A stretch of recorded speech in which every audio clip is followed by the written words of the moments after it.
When the stagecoach door opened, Caleb Rowan expected a cook. What he got was a ghost from his past and a child who wore his own face. The boy's eyes, storm gray like his own, locked onto him with innocent curiosity, while the woman beside him stood frozen, her secret exposed in a single glance. 3 years ago, Caleb had walked away from one night that changed everything. Now that night had a name, a heartbeat, and a birthmark identical to the one on his own shoulder.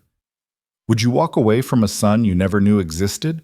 Stay with me until the end, hit that like button, and comment your city below so I can see how far this story travels. The Montana wind carried the smell of coming snow across Caleb Rowan's land, cutting through the valley like a knife through wool. He stood on the porch of his ranch house, one hand resting on the weathered post, watching the road that snaked down from the distant ridge. October 1882 had already proven itself cruel. Early frosts had damaged half his winter feed, 2 hands had quit for warmer territory, and his housekeeper had followed her daughter to California, leaving him alone in a house built for a family he'd never had. The advertisement he'd placed in the Helena newspaper had been simple. Cook wanted, remote ranch, winter employment, room and board, must be hardy and reliable. 3 women had responded. One was 67 and couldn't make the journey. Another had accepted a position closer to town. The third, M. Clark, had written in a clear, educated hand that she was available immediately and would arrive on the afternoon stage. Caleb was 34 years old and had learned to expect disappointment. The West had taught him that promises were as fragile as spring ice, and people were even more unreliable. He'd built his ranch through sheer stubbornness, surviving blizzards, droughts, and the kind of loneliness that hollowed out a man's insides. He didn't need conversation. He didn't need companionship. He needed someone who could cook 3 meals a day, keep the house from falling into chaos, and mind their own business through the long winter months. The stagecoach appeared on the ridge just after 2 o'clock, a dark speck against the gray sky that grew larger as it descended. Caleb's foreman, Dutch Henderson, a grizzled man with a salt and pepper beard and the kind of face that had seen too much weather, emerged from the barn and stood beside him. "That'll be your cook," Dutch said, spitting tobacco juice into the dirt. "Should be. You check references?" Letter was well written. References from a boarding house in St. Louis. That's enough, Dutch grunted. "Winter's long. Make sure she can actually cook before the snow locks us in." The stagecoach rattled to a stop in front of the house, its wheels crunching on the half-frozen ground. The driver, a wiry man named Perkins, whom Caleb knew from previous deliveries, climbed down and opened the passenger door. "Your delivery, Rowan," Perkins called out, his voice carrying across the yard. Caleb descended the porch steps, his boots hitting the ground with measured purpose. He expected a sturdy woman, perhaps plain-faced and practical, someone who understood that ranch life was about survival, not comfort. What he saw instead stopped him cold. The woman who stepped out of the stagecoach was younger than he'd imagined, perhaps 26 or 27, with dark auburn hair pinned beneath a simple bonnet and a traveling dress that had seen better days but was meticulously maintained. Her face was pale, drawn with exhaustion, but her posture was straight, her movements deliberate and controlled. And she was holding a child. The boy couldn't have been more than 3 years old, bundled in a coat too large for his small frame, his face partially hidden against the woman's shoulder. As Caleb approached, the child turned, and the world seemed to tilt beneath Caleb's feet. The boy's eyes were storm gray, the exact shade of Caleb's own. His hair was dark with a stubborn cowlick at the crown, the same cowlick Caleb fought with every morning. And there, just visible above the collar of the child's coat, was the edge of what looked like a birthmark. The same strawberry-shaped birthmark Caleb had carried on his left shoulder since birth. "Mr. Rowan?" The woman's voice was steady, but Caleb could hear the tension beneath it, like a rope pulled too tight. He couldn't speak, couldn't move. His eyes traveled from the boy back to the woman's face, and recognition hit him like a physical blow. "Maribel? St. Louis, 3 years ago. A cattle auction that had run late into the evening, a hotel restaurant where he'd sought a quiet meal, and a woman with auburn hair who'd been dining alone at the next table. They'd struck up a conversation, tentative at first, then flowing as easily as water downhill. She'd been educated, articulate, working as a companion to an elderly widow. He'd been passing through, a rancher with money in his pocket and no reason to stay. One evening had turned into a night. One night had been all they'd had. When he'd left at dawn to catch the train west, he'd felt the pull of regret, but had pushed it aside. He had a ranch to run, a life that didn't include attachments, and she'd never asked him to stay. Now she was here, on his land, with a child who looked exactly like him. Maribel. Her name came out rougher than he'd intended. She flinched slightly, then lifted her chin. Mr. Rowan, I'm here about the position, as we discussed in the correspondence. Mr. Clark. The pieces clicked into place. She'd used her maiden name, or perhaps she'd married and been widowed. The boy... His name is Jonah, she said quietly, as if reading his thoughts. He's 3 years old. 3 years old. The math was brutally simple. Caleb felt Dutch's presence behind him, felt the weight of Perkins's curious stare, felt the entire world narrowing down to this moment, this woman, this child. You didn't mention... He stopped, aware that anything he said now would be overheard, would become fodder for gossip that would spread faster than wildfire. I mentioned in my letter that I required accommodation for 2, Maribel said evenly. You responded that the house had sufficient space. She had him there. He'd assumed she meant a sister or perhaps an elderly parent. He'd never imagined this. Jonah squirmed in his mother's arms, and she set him down carefully. The boy immediately grabbed hold of her skirt, peering around the fabric at Caleb with those unsettling gray eyes. His eyes, filled with equal parts curiosity and wariness. Ma'am, Dutch said from behind Caleb, his tone respectful but confused. Welcome to the Triple R Ranch. I'm Dutch Henderson, foreman here. We weren't expecting the little one. I apologize for any inconvenience, Maribel replied, her voice maintaining that same careful composure. If the arrangement is unsuitable, I understand. However, we've traveled a considerable distance, and if Mr. Rowan is willing to honor the agreement for at least tonight, we would be grateful. She was giving him an out, a way to send them back without admitting to anything, without acknowledging the truth that hung between them like smoke and still air. Caleb looked at the boy again. Jonah had released his mother's skirt and was now crouching to examine a rock near his feet, his small hands turning it over with the kind of focused intensity Caleb recognized in himself.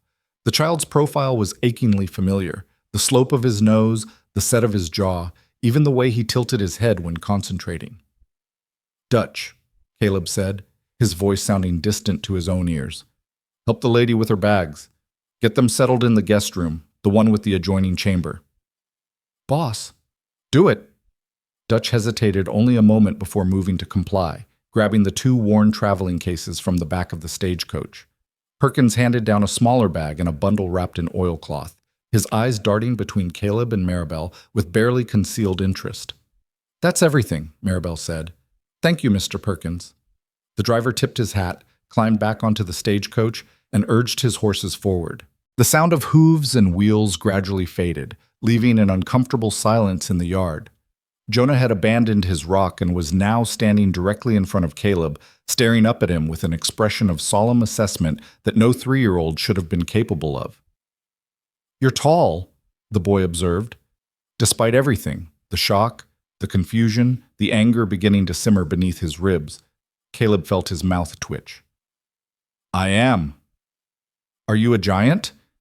No, just a man. Jonah, Maribel said softly, extending her hand. Come here, sweetheart. The boy ignored her, continuing his examination of Caleb. Mama says we're going to stay here. Do you have horses? I do. Can I see them? Jonah? Maribel's voice carried more authority this time. We've just arrived. Let's get settled first. The boy's face fell, but he obediently returned to his mother's side. Maribel placed a protective hand on his shoulder, and the gesture struck Caleb with unexpected force. This woman had raised their child, his child, alone for 3 years. She'd endured pregnancy, childbirth, and all the struggles of single motherhood without asking him for anything. The anger he'd felt began to shift into something more complex, more uncomfortable. Inside, he said gruffly. We need to talk. Maribel nodded, her expression unreadable. She took Jonah's hand and followed Caleb up the porch steps and into the house. The interior was exactly what one would expect from a bachelor's dwelling, functional but sparse. The main room served as both parlor and dining area, with a large fireplace at one end and a solid oak table at the other. The furniture was well made but worn, the kind of pieces meant to last decades rather than impress visitors. A hallway led to the bedrooms in the back, and a door to the left opened into the kitchen. Dutch had already deposited the bags in the guest room and made himself scarce, probably to avoid the conversation he knew was coming. Caleb gestured to the chairs by the fireplace. "Sit." Maribel removed her bonnet and coat, helped Jonah out of his oversized jacket, and settled into one of the chairs with the boy on her lap. Caleb remained standing, his hands flexing at his sides. 3 years, he said. You've known for 3 years and said nothing. I knew for 3 days when you left St. Louis, Maribel replied, her voice quiet but steady. By the time I was certain, you were long gone. I had no way to reach you. You never gave me a surname, Caleb, just a first name and the knowledge that you raised cattle somewhere in Montana Territory. Do you know how many cattlemen there are between here and Canada? He did. Hundreds, maybe thousands. You could have tried. To what end? She met his gaze directly, and he saw no pleading there, no regret. You made it clear that you were passing through. One night, no promises, no obligations. I knew what I was agreeing to. Well, you should have told me you were pregnant. How? I didn't even know until weeks later. Should I have hired a private investigator? Spent money I didn't have to track down a man who'd made it clear he wasn't looking for attachments? Her voice remained level, but color had risen in her cheeks. I made a choice, Caleb. I chose to raise Jonah on my own. I chose not to burden you with a responsibility you never asked for. He's my son. The words felt strange on his tongue, too large and too real. Yes, he is. Jonah had been listening to this exchange with wide eyes, his head swiveling between them like he was watching a tennis match. Now he spoke up, his child's voice cutting through the tension. Are you my papa? The question hung in the air like a gunshot's echo. Caleb stared at the boy, at those gray eyes that mirrored his own, and felt something crack open inside his chest. He stopped, looked at Maribel. We can discuss the details later, she said quietly. Jonah's sweetheart, why don't you go explore the room where our bags are? But stay inside and don't touch anything. The boy seemed reluctant to leave, but Maribel's tone brooked no argument. He slid off her lap and walked down the hallway, his small footsteps echoing on the wooden floor. Once he was out of earshot, Maribel spoke again. I didn't come here to trap you or make demands. When I saw your advertisement, I recognized the name, Caleb Rowan, Triple R Ranch. I knew it was you. The position seemed legitimate, and I needed work. The boarding house where I was employed closed 3 months ago. I've been taking whatever jobs I could find, but winter's coming, and I needed stability. Something more than temporary room and board. So you brought our son to my ranch without telling me he existed.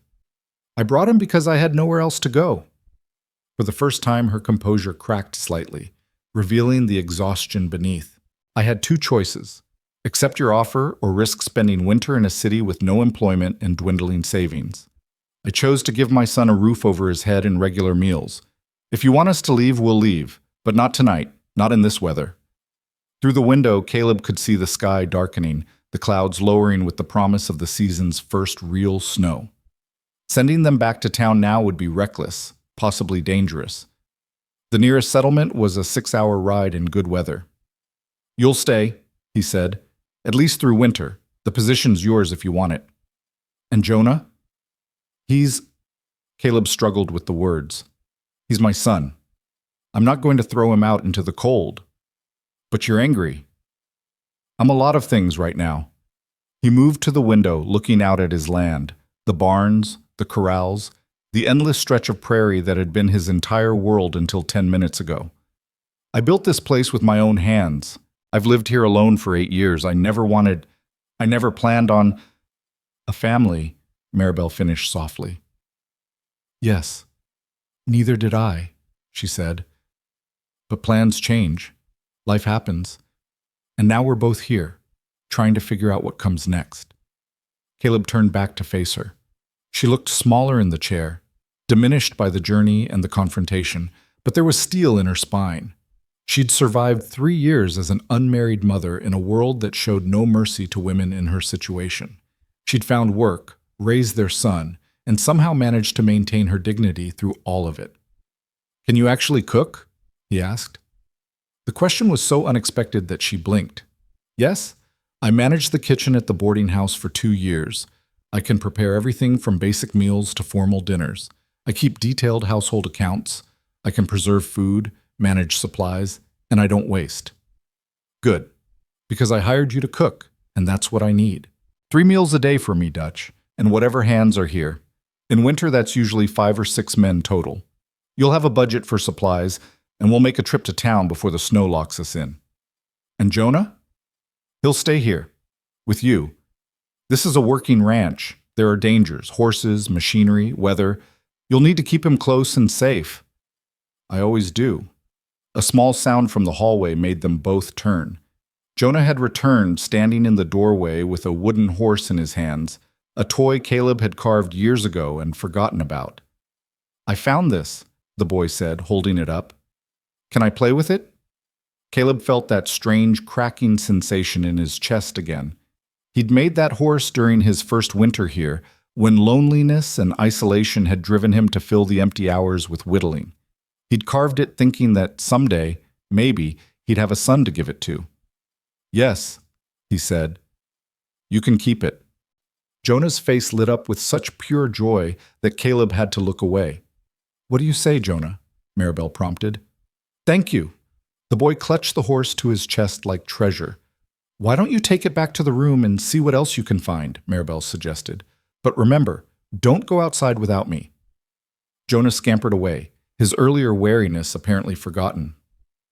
The sound of his footsteps faded, replaced by the creak of the house settling and the whisper of wind against the windows. "He's a good boy," Maribel said. "Well-behaved, curious, bright. He's learning his letters already." "He looks exactly like me." Caleb hadn't meant to say it out loud. "I know. Every time I look at him, I see you." There was no bitterness in her voice, just simple fact. The eyes especially, and that birthmark on his left shoulder. "Yes." They sat in silence for a moment, the weight of 3 years of separation and secrets pressing down on them. "I need to check on the stock before dark," Caleb said finally. "There's food in the larder. Dutch usually makes himself something simple in the evenings. You and Jonah should eat, get settled. We'll figure out the details tomorrow." "Caleb." She stood, and for the first time he noticed how thin she'd become, how the bones of her wrists showed beneath her sleeves. "I meant what I said. I'm not here to make demands or complicate your life. I need work, and you need a cook. That's all this has to be." "That's all?" He gestured toward the hallway where Jonah's voice could be heard, talking to the wooden horse in the language of imagination. "You brought my son to my doorstep. You think that doesn't complicate everything?" "It complicates everything," she agreed, "but it doesn't have to change the fundamental arrangement. I'll cook, keep house, stay out of your way. And when spring comes, if you want us to leave, we'll go. No obligations, no expectations. Just like St. Louis." The comparison stung because it was accurate. He'd walked away once without looking back. She was giving him permission to do it again. "Get settled," he repeated, unable to form any other response. He grabbed his coat from the peg by the door and headed outside, letting the cold air hit him like a slap. Dutch was in the barn checking on a mare that had shown signs of colic earlier in the day. He looked up when Caleb entered, his expression carefully neutral. "She doing better?" Caleb asked. "Yeah? Whatever it was past. She's eating normal now." Dutch set down the brush he'd been using and leaned against the stall door. "So, that boy. Don't. Boss, everyone on this ranch has eyes. That kid looks like you spit him out whole." Caleb grabbed a pitchfork and began mucking out an empty stall with more force than necessary. "It's complicated." "I expect it is, but running away to the barn isn't going to make it less complicated." "I'm not running. I'm working." "Sure you are." Dutch pulled out his tobacco pouch and began rolling a cigarette. "How long you known about him?" "About 15 minutes longer than you have." The foreman's eyebrows rose. "She didn't tell you before?" We knew each other briefly, 3 years ago. One night, I left. Didn't know about the boy until today. Dutch lit his cigarette, took a long drag, and exhaled slowly.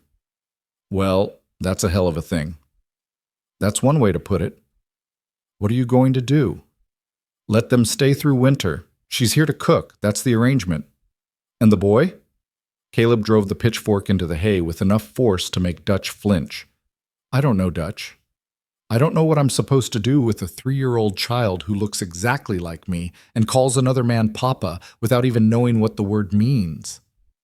He didn't call you Papa. He asked if you were. Same thing. Not even close. Dutch took another drag on his cigarette. Look, Caleb, I've known you 8 years. You're the most stubborn, solitary, hard-headed man I've ever met. You built this ranch from nothing because you couldn't stand the idea of depending on anyone else. But that boy in there? He's yours. Anyone with eyes can see it, and running from it won't change it. I'm not running. Then what do you call hiding in the barn when you've got a woman and child up at the house who need settling in? Caleb had no answer to that. He returned to his work, and Dutch, wisely, let the matter drop.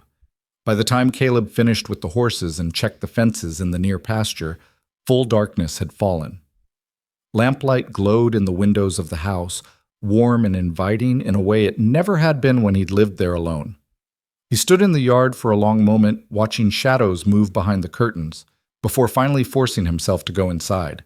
The smell hit him first, something savory and rich, completely unlike the bland stews and overcooked meat he'd been subsisting on. He found Maribel in the kitchen, stirring a pot on the stove, while Jonah sat at the small table with a slate, carefully drawing shapes. There's beef stew, Maribel said without turning around, and fresh biscuits. I found flour and lard in the larder, and the stove draws well once you know how to manage it. There's coffee too if you want it. Caleb realized he hadn't eaten since breakfast. Thank you. It's what you hired me for. The words were matter of fact, but they established a boundary. Employer and employee. Nothing more. He washed up at the basin and sat down at the table across from Jonah. The boy had drawn what appeared to be a horse, a crude but recognizable rendering. That's good, Caleb said awkwardly. Jonah beamed. Mama taught me. She says I'm an artist. He draws constantly, Maribel interjected, setting a bowl of stew in front of Caleb. It keeps him occupied on long days. The stew was excellent, rich with vegetables and beef, seasoned with herbs he hadn't known he had. The biscuits were golden and flaky. Caleb ate in silence while Jonah chattered about his drawings, and Maribel moved efficiently around the kitchen, cleaning as she worked. When the meal was finished, Maribel took Jonah to prepare for bed. Caleb sat alone at the table, listening to the sounds of domestic life he'd never experienced. Water running, a child's voice asking questions, a mother's patient answers. It felt both foreign and oddly right, like a missing piece sliding into place even as it disrupted the existing picture. Later, after Jonah had been put to bed, Maribel returned to the kitchen to finish cleaning up. Caleb hadn't moved from the table. He goes down easy? Caleb asked. Usually. He was tired from the journey. She dried her hands on a towel and faced him. We should establish ground rules. Go ahead. I'll handle all cooking and household management. I'll keep accounts and prepare a weekly budget for your approval. Jonah will stay with me during work hours. I won't let him interfere with ranch operations. We'll keep to the guest quarters and stay out of your personal space. Anything else? Yes. She hesitated, choosing her words carefully. About Jonah. I won't pressure you to acknowledge him or have a relationship with him. That's your choice. But I also won't let him be hurt by indifference. If you're going to be in his life, you need to be reliable. Children need consistency, not half measures. The words stung, probably because they were fair. I don't know how to be a father. Neither did anyone else the first time. But they learned. Her expression softened slightly. I'm not asking you to know everything, Caleb. I'm just asking you to be honest, with him and with yourself. If you can't be what he needs, that's fine. We'll manage, but don't string him along. Is that what you think I'll do? I think you're a good man who wasn't expecting this and doesn't know how to handle it. I think you're scared, and I think that's perfectly reasonable. She folded the towel with precise movements. I was scared too when I found out I was pregnant. I'm still scared sometimes, but fear doesn't absolve us of responsibility. Caleb thought of Jonah's face when he'd been given the wooden horse, that expression of pure, uncomplicated joy. He thought of those gray eyes, his eyes, looking up at him with trust that hadn't been earned. I don't want to hurt him, he said quietly. Then don't. Be present or be absent, but don't be both. Don't be the person who shows up sometimes and disappears the rest of the time. That's what breaks children. She was right, and they both knew it. Caleb nodded slowly. I'll think about it. That's all I'm asking. Maribel moved toward the hallway. I'll be up early to start breakfast. What time do the hands usually eat? 5:30? I'll have it ready. She paused at the doorway. Caleb? Yeah? Thank you for letting us stay. Before he could respond, she was gone, her footsteps fading down the hall. Caleb sat alone in the kitchen, surrounded by the lingering warmth of the meal and the unsettling reality of his changed life. Outside, the first snow of the season began to fall, soft and silent. Winter was coming, and with it, the long months when there would be nowhere to run, no escape from the truth staring at him with his own face.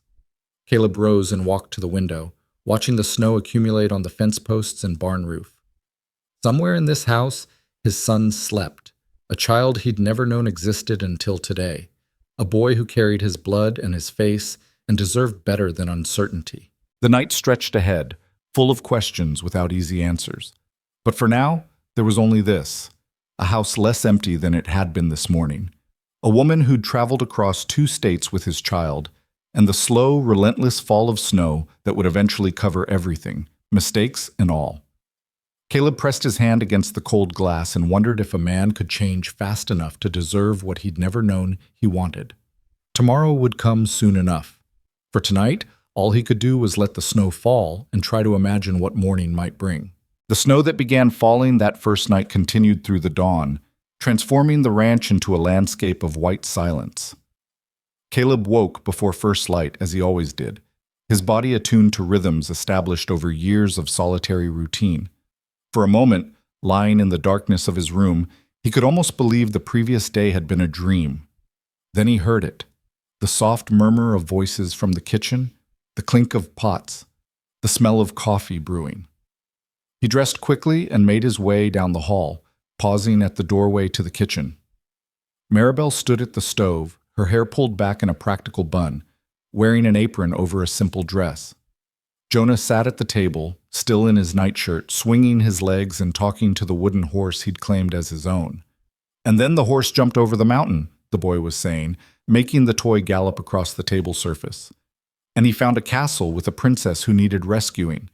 Did he rescue her? Maribel asked, cracking eggs into a bowl with practiced efficiency. Of course! Heroes always rescue princesses. That's the rule. Caleb cleared his throat, and both of them turned. Maribel's expression remained neutral, professional. Jonah's face lit up with the kind of unbridled enthusiasm only children possessed. You're awake, the boy announced unnecessarily. Mama made eggs and bacon and something called flapjacks. Do you like flapjacks? I do, Caleb said, moving into the kitchen and pouring himself coffee from the pot on the stove. The brew was strong and hot, exactly how he liked it. You're up early. Mama says ranchers wake up with the chickens, Jonah replied. But you don't have chickens. I looked. We have chickens, Caleb corrected. In the coop behind the barn. Dutch feeds them. Can I see them? After breakfast, Maribel interjected smoothly. And after you get dressed properly. It's cold outside. The boy's face fell slightly, but he accepted the boundary without argument.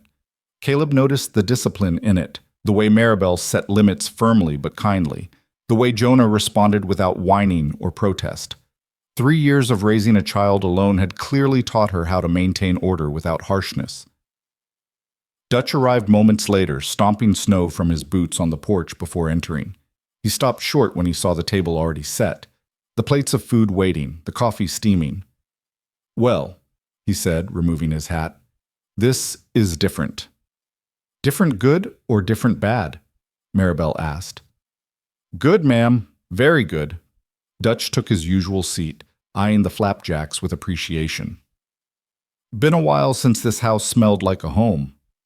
Two more hands came in shortly after. Frank Morales, a quiet Mexican man who'd worked the ranch for 3 seasons, and young Tommy, barely 18 and still learning the trade. Both men exhibited the same surprise as Dutch, followed by careful politeness toward Maribel and curious glances at Jonah. Breakfast was eaten with minimal conversation, the men too focused on food that actually had flavor, that wasn't burned or undercooked or bland. Caleb watched Maribel move through the kitchen with the confidence of someone who knew her craft, refilling coffee, checking the stove, managing multiple tasks simultaneously. This was no desperate woman begging for charity. This was a professional doing her job exceptionally well.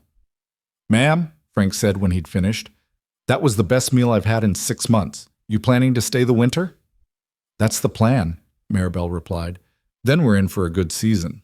Frank nodded to Caleb. "Boss, you made a fine choice." After the hands had left for their morning work, Caleb lingered at the table while Maribel cleaned up and Jonah returned to his room to dress. The silence between them felt heavy with unspoken things. "You didn't have to feed everyone," Caleb said finally. "The agreement was for household cooking, not hands. The hands eat in the house, don't they? That makes them household." She scraped plates into a slop bucket. "Besides, it's hardly more work to cook for 6 than for 3. Economies of scale." "You've thought about this." "I've thought about everything, Caleb. I've had 3 years to think." She set the dishes in the basin and turned to face him. "I know this situation is uncomfortable. I know you didn't ask for it. But I'm here now, and I'm going to earn my keep. That's not charity or obligation. It's employment. The better I do my job, the more likely you are to let us stay through winter, which is all I'm asking for." "And after winter?" "That depends on whether you can stand having us here." She dried her hands on her apron. "I'm not naive enough to think this is easy for you. A stranger shows up with a child claiming to be yours. That would shake anyone. But I'm also not going to apologize for surviving the best way I knew how." Jonah reappeared before Caleb could respond, now dressed in wool pants and a sweater that looked hand-knitted. "Can we see the chickens now?" Maribel looked to Caleb, waiting for his decision.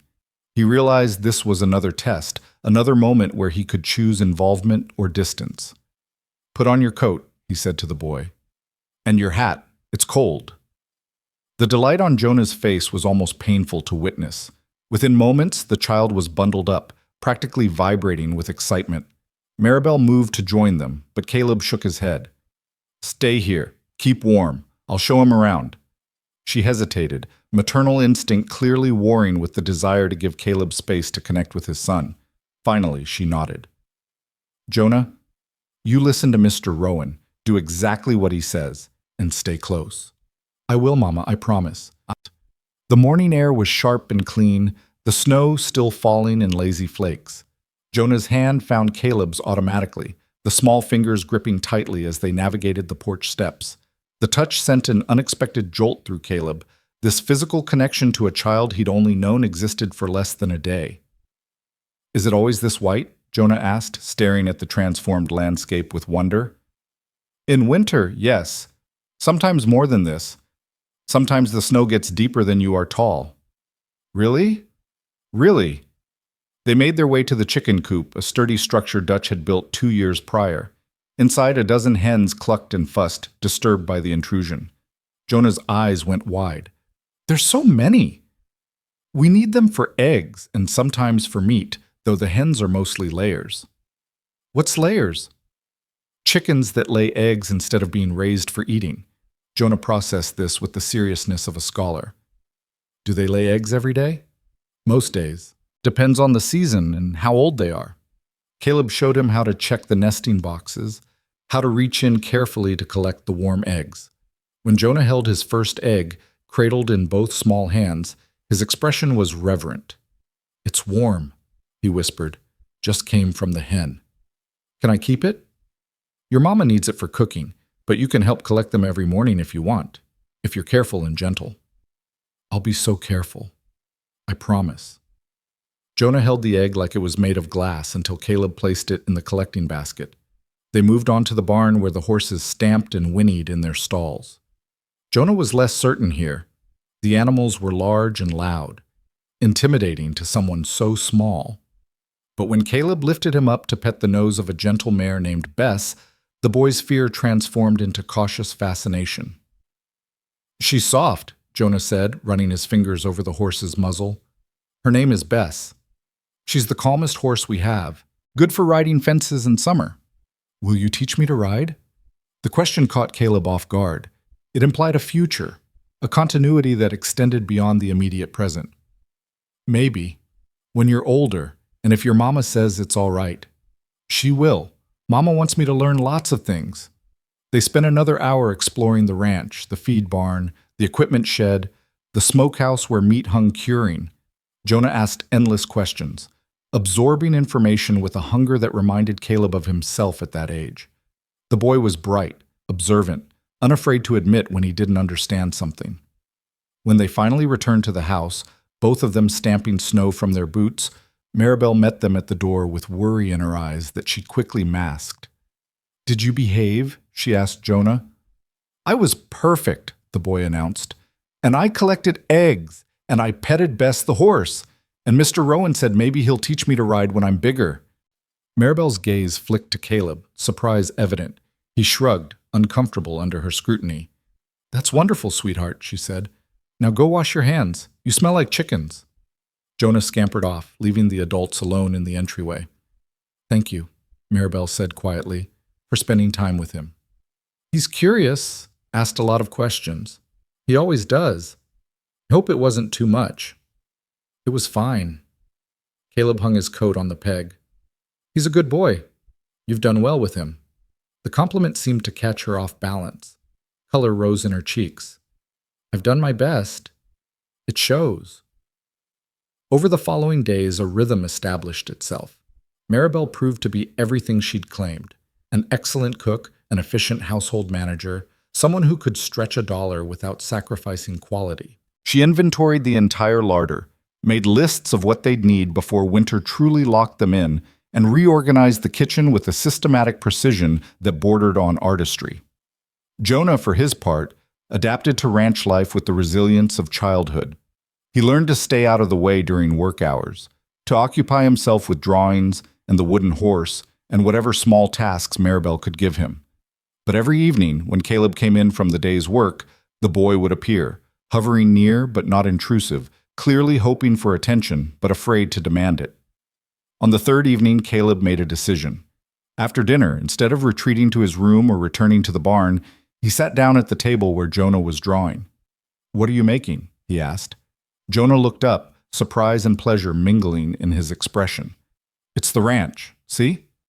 That's the house, and that's the barn, and those are the chickens." The drawing was crude but recognizable, executed with the intense focus only children could bring to their passions. "That's good," Caleb said. "You've got the proportions mostly right. The barn's a little bigger than that, though." "Will you show me?" Caleb hesitated, then reached for a pencil. "All right, see how the barn roof slopes? It's steeper than you've drawn it, like this." He sketched a few lines, and Jonah watched with rapt attention. From the kitchen, Caleb could feel Maribel's presence, could sense her watching this interaction, but she didn't interrupt. "Can you draw a horse?" Jonah asked. "I can try." Caleb's drawing skills were rudimentary at best, but he managed a passable horse. Jonah was delighted, immediately trying to copy it on his own slate. They spent the next hour like that, drawing, talking about the ranch, about animals and weather, and all the small details that made up daily life. It was easier than Caleb had expected, this business of connecting with a child. Jonah asked questions, yes, but he also listened. He was interested in learning and understanding how things worked. When Maribel finally announced it was time for bed, Jonah groaned but complied.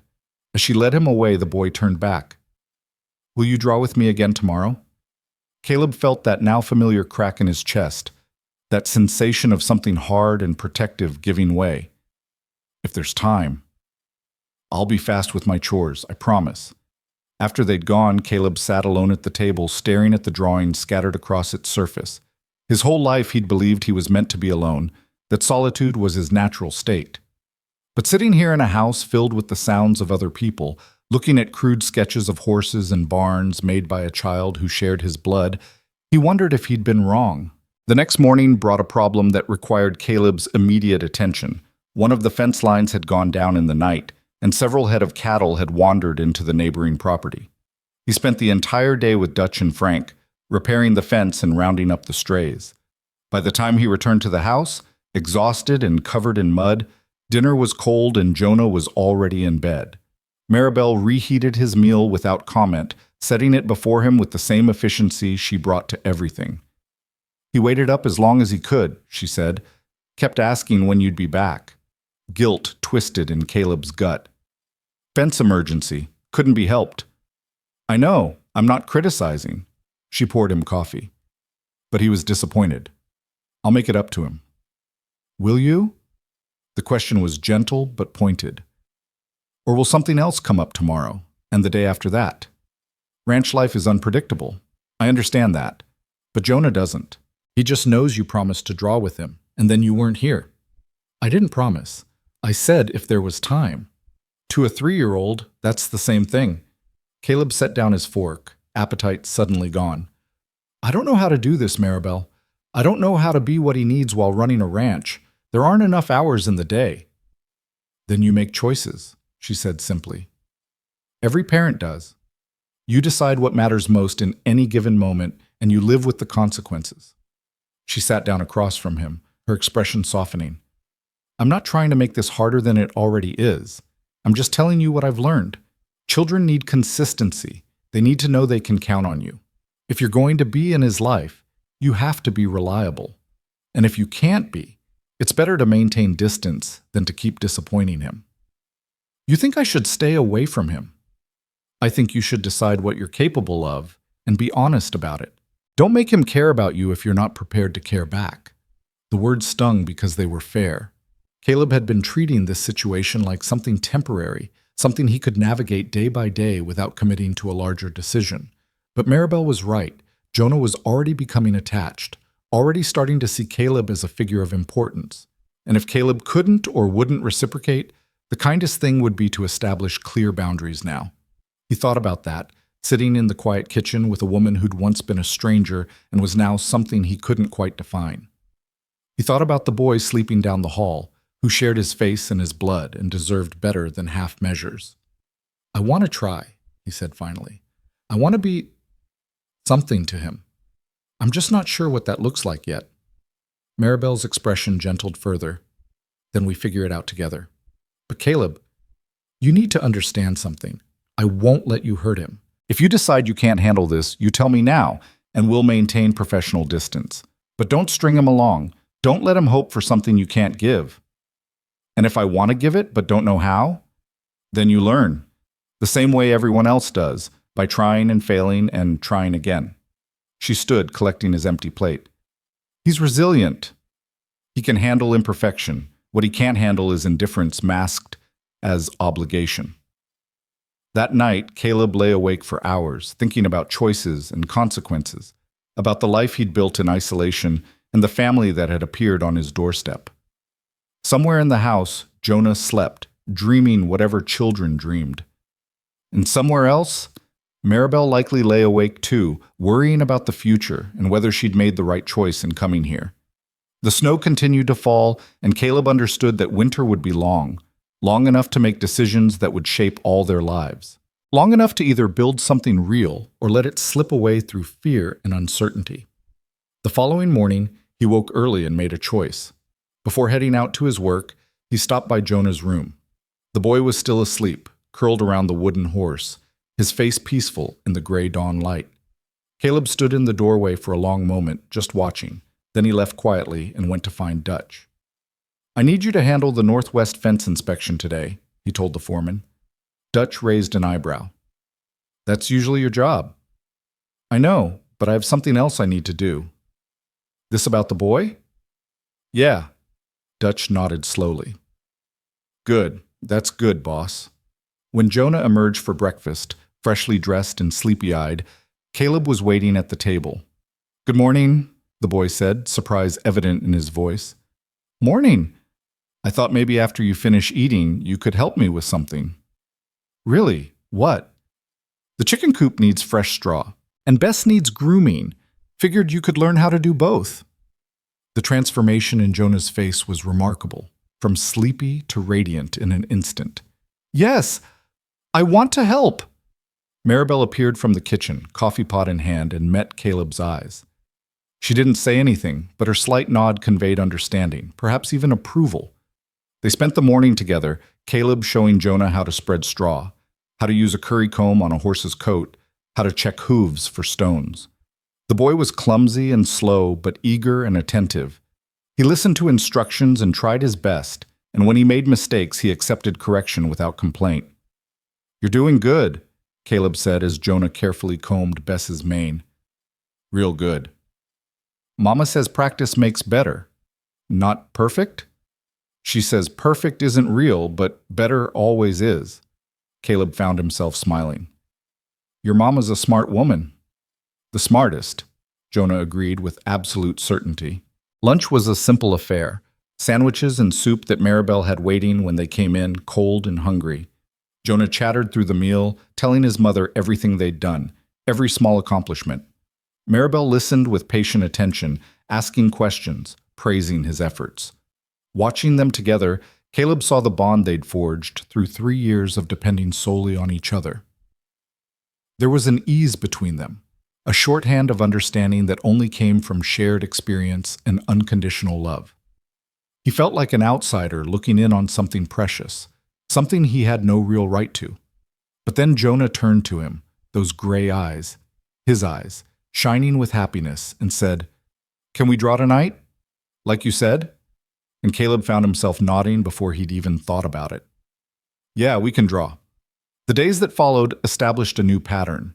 Caleb made time in the mornings to include Jonah in small tasks around the ranch. The boy shadowed him like a small, curious ghost, absorbing information and asking endless questions. In the evenings, they drew together, or Caleb told stories about the ranch, about cattle drives and harsh winters, and the slow, patient work of building something from nothing. Maribel watched these interactions with guarded hope, never pushing, never demanding more than Caleb seemed willing to give. She maintained her professional boundaries during the day, managing the household with quiet competence, but in the evenings, when work was done, she'd sit nearby with her mending or a book, a silent presence that somehow made everything feel more complete. 1 week became 2, and the snow deepened. The ranch settled into winter hibernation, the pace of work slowing as temperatures dropped. There was still plenty to do, animals to tend, equipment to repair, preparations to make, but the frantic urgency of autumn had passed. It was during this slower time that Caleb began to truly understand what he'd been missing. The house no longer felt like a shelter against the cold, but like a home. Meals were shared experiences, conversations rather than silent fuel. Evenings held warmth beyond the fire, laughter, stories, the small domestic moments that knit people together. He caught himself looking forward to the end of each day, to the moment when he could come inside and find Maribel in the kitchen, Jonah at the table.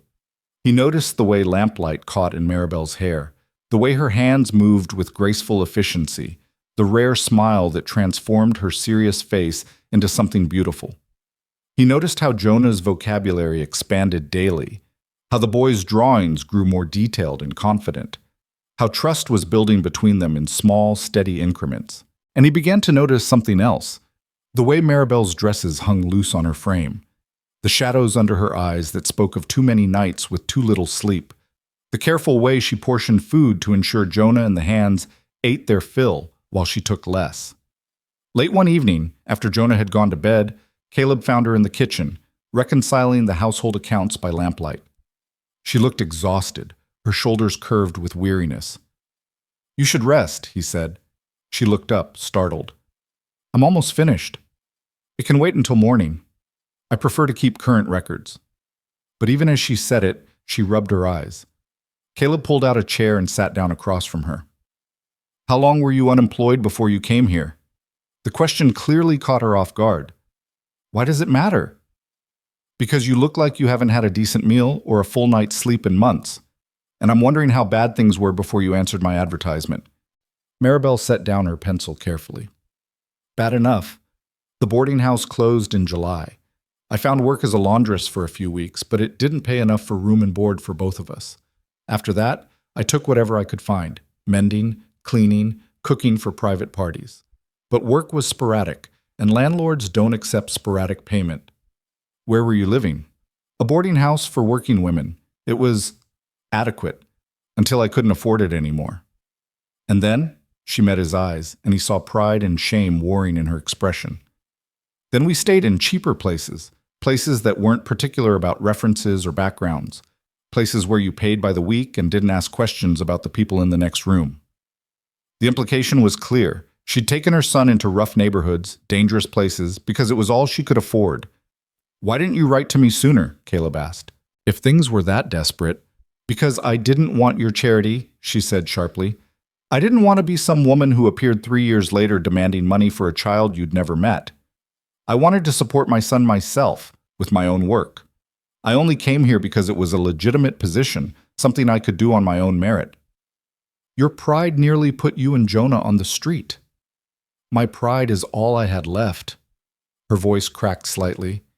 Do you know what it's like, Caleb? To be an unmarried mother in a city that considers you immoral? To have people look at your child like he's evidence of your sin? To watch him go hungry because no one will employ a woman with a bastard son? The crude word hung between them, ugly and sharp. He's not, Caleb started. To the world, he is. And so am I, a fallen woman, a cautionary tale. She stood abruptly, gathering her papers. But I survived it. I kept him fed and clothed and safe, and I maintained my dignity. So don't you dare judge me for having pride when it's the only thing that kept me going. She tried to move past him, but Caleb caught her wrist gently. I'm not judging you. I'm saying you don't have to struggle anymore. You're here now.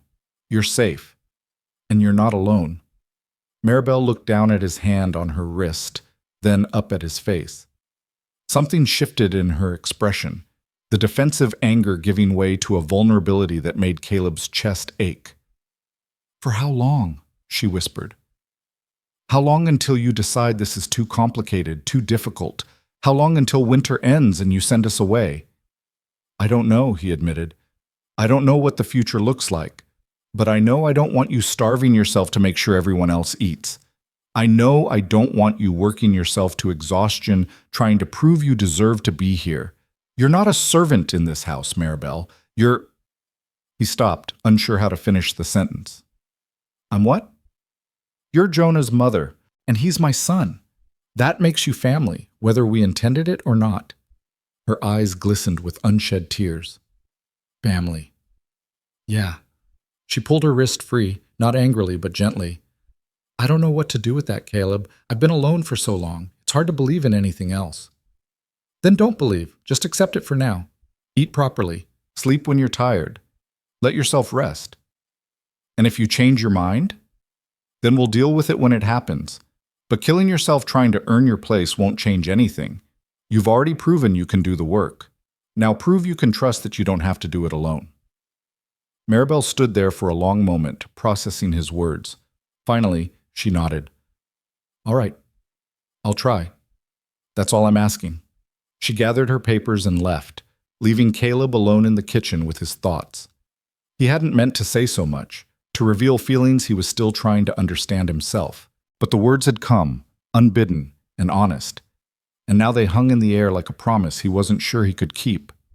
But as he extinguished the lamps and made his way to his own room, passing the door where Jonah slept and the one where Maribel had disappeared, he realized something had shifted. This wasn't just about providing shelter or employment anymore. It wasn't about obligation or responsibility. It was about choosing to build something new from the pieces of their separate pasts. And for the first time in his adult life, Caleb Rowan found himself wanting something beyond survival. He wanted a family. The realization didn't come with fanfare or sudden clarity. It crept in slowly over the following weeks, settling into Caleb's bones like the deepening winter cold. He began to notice the small things, the way Maribel hummed softly while kneading bread, the sound so quiet he had to strain to hear it, the way Jonah's laughter echoed through the house when something delighted him, a sound that had been entirely absent before their arrival, the way the ranch hands lingered a few extra minutes after meals, talking and joking in a way they never had when the house had been nothing but a place to eat and leave. The house was alive now, and Caleb found he couldn't imagine it any other way. December arrived with brutal cold and heavy snowfall that kept them close to the buildings. The cattle had been moved to the winter pastures near the barns, where they could be fed and monitored. The horses were sheltered and blanketed. Most of the outdoor work consisted of breaking ice in water troughs, hauling hay, and ensuring nothing and no one froze. It was during one of these bitter mornings that Caleb made a decision that would change everything. He'd been watching Jonah press his face against the window, staring out at the snow-covered landscape with the restless energy of a child confined indoors for too long. "He needs a proper space," Caleb said to Dutch as they worked together in the barn, repairing tack. Dutch looked up from the bridle he was oiling. "The boy." "Yeah.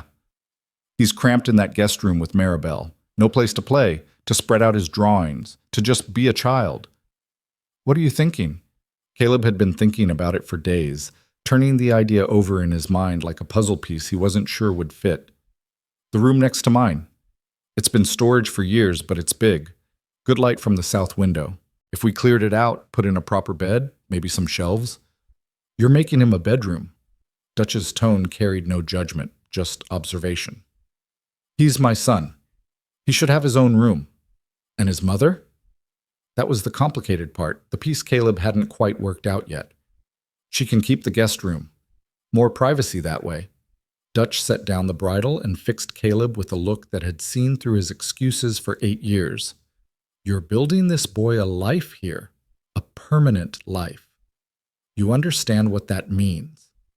It means he's not leaving come spring. It means you're not letting them leave come spring," Dutch corrected. "That's different. That's a choice, not a circumstance." Caleb met his foreman's steady gaze. "I know what it means." "Do you? Because a month ago, you looked like a man who'd been kicked by a horse when that woman stepped off the stage. Now you're talking about building the boy a bedroom. That's a hell of a swing, boss." Things change. People don't. Not that fast. Not unless something was already there, waiting. The observation struck closer to truth than Caleb wanted to admit. Something had been there, buried beneath years of solitude and self-sufficiency. Some capacity for connection he'd convinced himself he didn't possess. Maribel and Jonah hadn't created it. They'd simply uncovered it, like wind erosion revealing bedrock that had always existed beneath the soil.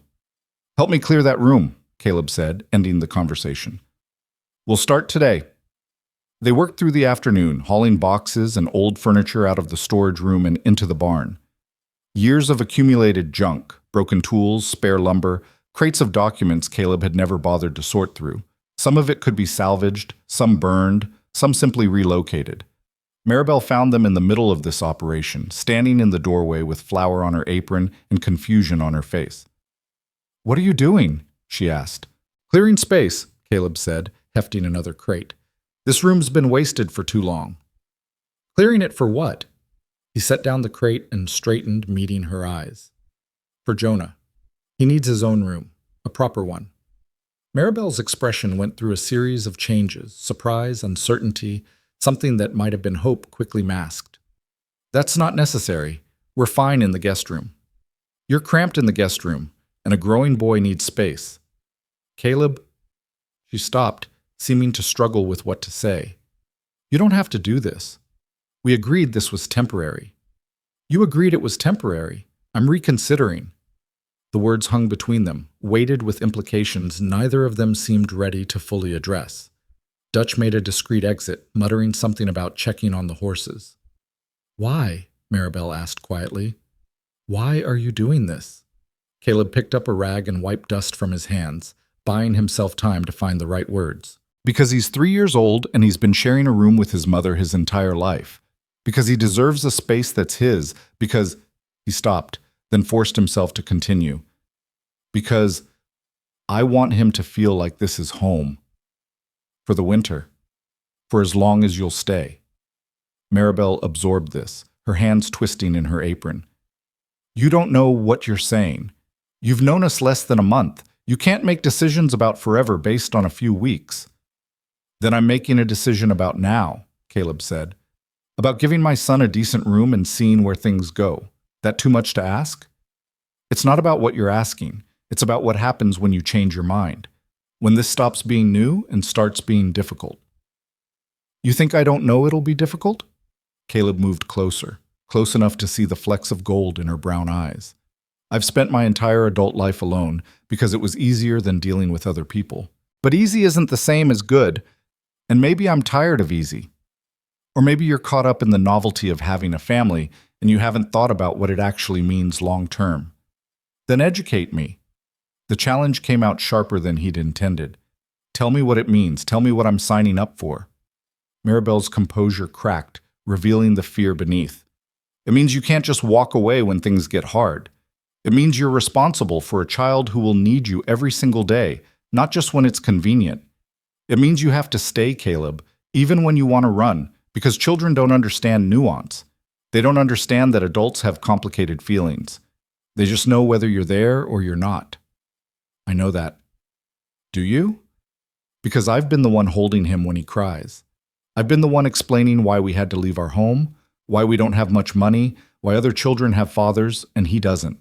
I've borne the weight of his questions and his pain, and I won't— Her voice broke. I won't let you add to that. I won't let you become another loss he has to grieve. The raw emotion in her voice hit Caleb like a physical force. He'd been so focused on his own confusion, his own journey toward accepting this unexpected family, that he hadn't fully considered what Maribel had endured alone. I'm not going to hurt him, Caleb said, his voice rougher than he'd intended. I'm not going to be one more person who disappoints him. You can't promise that. None of us can control the future.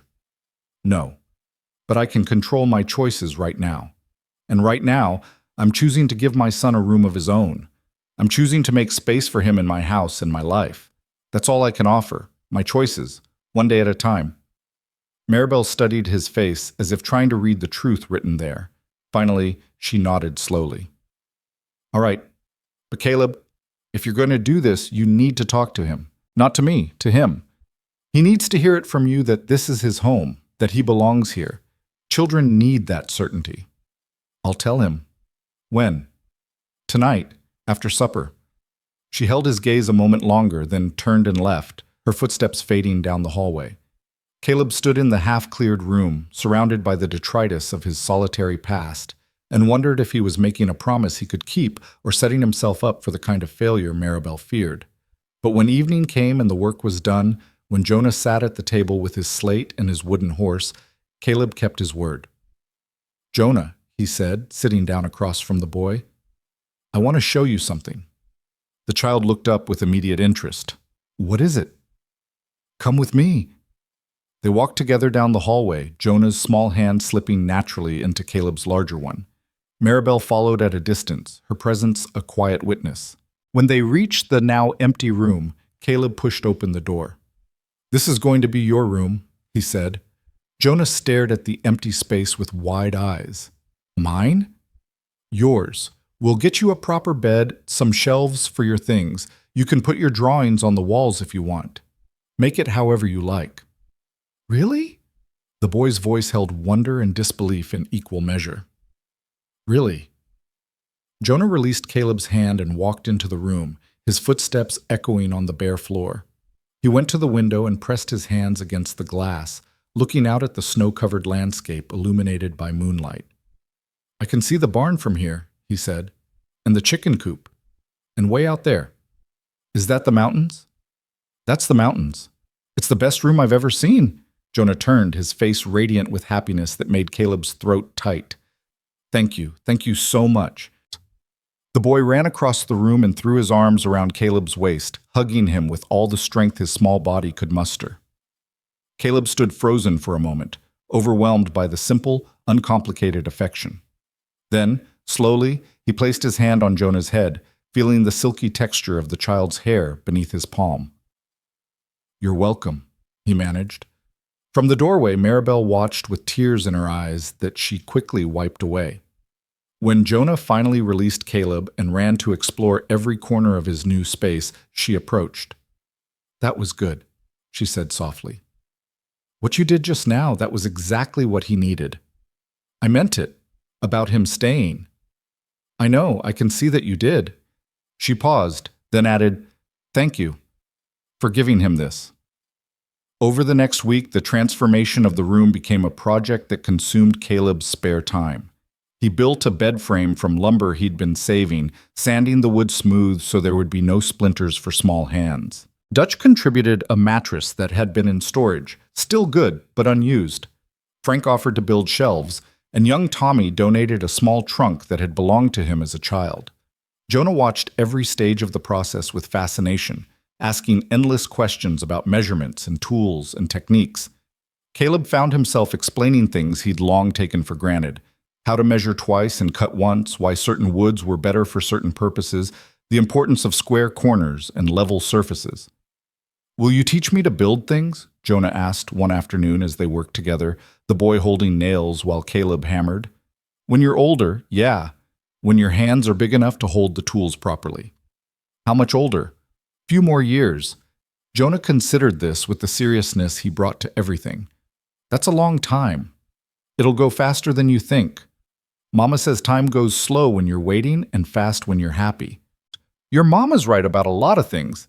The boy beamed at this validation of his mother's wisdom. "She's the smartest person I know, except maybe you. Are you smart?" The question was so earnest that Caleb had to suppress a smile. "I know some things. Your mama knows different things. Between us, we probably know enough." "Enough for what?" "Enough to raise you right." The words came out before Caleb had thought them through, but once spoken, they felt true. This wasn't just about providing shelter or fulfilling obligation anymore. This was about raising a child, about being present and engaged and responsible for shaping a young life. When the room was finally finished, they held an informal ceremony of sorts. Maribel brought in bedding she'd sewn from fabric ordered from town, a warm quilt in shades of blue and brown. Dutch delivered a lamp for the bedside table. Frank contributed a rag rug for the floor. Young Tommy produced a small wooden box for treasures. Jonah stood in the center of his new room, turning in slow circles to take it all in. The bed positioned under the window where he could watch the stars. The shelves already filling with his drawings and few possessions. The trunk at the foot of the bed. The lamp casting warm light across everything. "It's perfect," he whispered. "It's the most perfect room in the whole world." That night, when Maribel tucked him into his new bed for the first time, Jonah called out to Caleb before he could leave. "Will you tell me a story?" the boy asked. Caleb hesitated in the doorway. "I'm not much of a storyteller." "Just tell me about the ranch. About when you first came here." So Caleb found himself sitting on the edge of Jonah's bed, with Maribel settling into the chair by the window, and began to talk. He told stories he'd never shared with anyone, about arriving in Montana with nothing but ambition and stubbornness, about the first brutal winter when he'd nearly given up, about slowly building the ranch one fence post and one head of cattle at a time. Jonah listened with rapt attention, asking occasional questions that showed he was actually absorbing the information rather than just hearing words. When sleep finally claimed him, his face was peaceful, one small hand curled around the wooden horse that never left his side. Caleb and Maribel stood together in the doorway, looking at the sleeping child. "He's never had this," Maribel said quietly. "His own space, his own bed. We've always shared rooms, shared everything. I couldn't afford to give him more. He has it now. Because of you." She turned to face him, and in the lamplight from the hallway, her expression was unguarded in a way he'd rarely seen. "I was wrong to be so suspicious of your motives. I can see now that you're trying, really trying. That means everything. I should have tried from the beginning. Should have been there from the start. You didn't know. I didn't give you the chance to know." She wrapped her arms around herself, a gesture of self-comfort he was beginning to recognize. "I've spent 3 years being angry at circumstances, at the unfairness of everything. But standing here now, watching him sleep in a room you built for him, I realized that maybe things had to happen this way. Maybe we both needed the time to become the people we are now. And who are we now?" She considered the question carefully. "We're two people trying to do right by a child we both love. That's something, isn't it?" "That's everything." The moment stretched between them, charged with possibility and uncertainty. Caleb became acutely aware of how close she was standing, of the faint scent of bread and herbs that always clung to her, of the vulnerability in her eyes that she usually kept hidden. Maribel, he started, not knowing what he intended to say, but she stepped back, the moment breaking. It's late. We should both get some rest. Yeah, you're right. They moved apart, retreating to their separate rooms, but something had shifted between them. Some acknowledgement of connection beyond their shared concern for Jonah. Caleb lay awake for hours, thinking about the woman down the hall and the child sleeping peacefully in the room next to his own. The next morning brought a crisis that would test everything they'd been building. Caleb woke to Dutch pounding on his door before dawn, the foreman's voice urgent with concern. Boss, we got problems. The creek's frozen solid, and the cattle in the east pasture can't get to water. Caleb was up and dressed in minutes, his mind already working through solutions. The east pasture was 2 miles from the ranch buildings, accessible only by a rough trail that would be treacherous in the snow. They'd need to haul water or break the ice on the creek, both difficult propositions in weather that had dropped to near zero. In the kitchen, Maribel was already preparing breakfast for the hands, moving with practiced efficiency despite the early hour. Jonah sat at the table, still in his nightshirt, watching his mother with sleepy eyes. We've got a situation, Caleb told her. I'll be gone most of the day, maybe longer. Don't wait supper on me. How bad is it? Bad enough. We'll manage. He grabbed his heavy coat and gloves, then paused, looking at Jonah. Be good for your mama. I will, the boy said. Be careful. The simple words of concern from his son hit Caleb unexpectedly. He nodded and headed out into the bitter cold. The day was exactly as difficult as Caleb had feared. The creek was indeed frozen solid, the ice too thick to break easily. They spent hours hauling water from the ranch well in barrels, loaded onto a sledge, the horses struggling through the deep snow. The cattle, desperate for water, crowded and pushed, making the work dangerous. By mid-afternoon, Frank's horse slipped on ice and threw him, resulting in what looked like a badly sprained wrist. Young Tommy got frostbite on his fingers from working too long without proper gloves, and Dutch, usually unflappable, was showing signs of exhaustion that worried Caleb. We need more men, Dutch said as they rested briefly, breath steaming in the frigid air. This is a 3-day job and we're trying to do it in 1. We don't have more men and we can't leave those cattle without water. I know. I'm just saying it's going to be a long night. It was well past midnight when they finally returned to the ranch, exhausted and half frozen. Caleb expected the house to be dark, everyone asleep.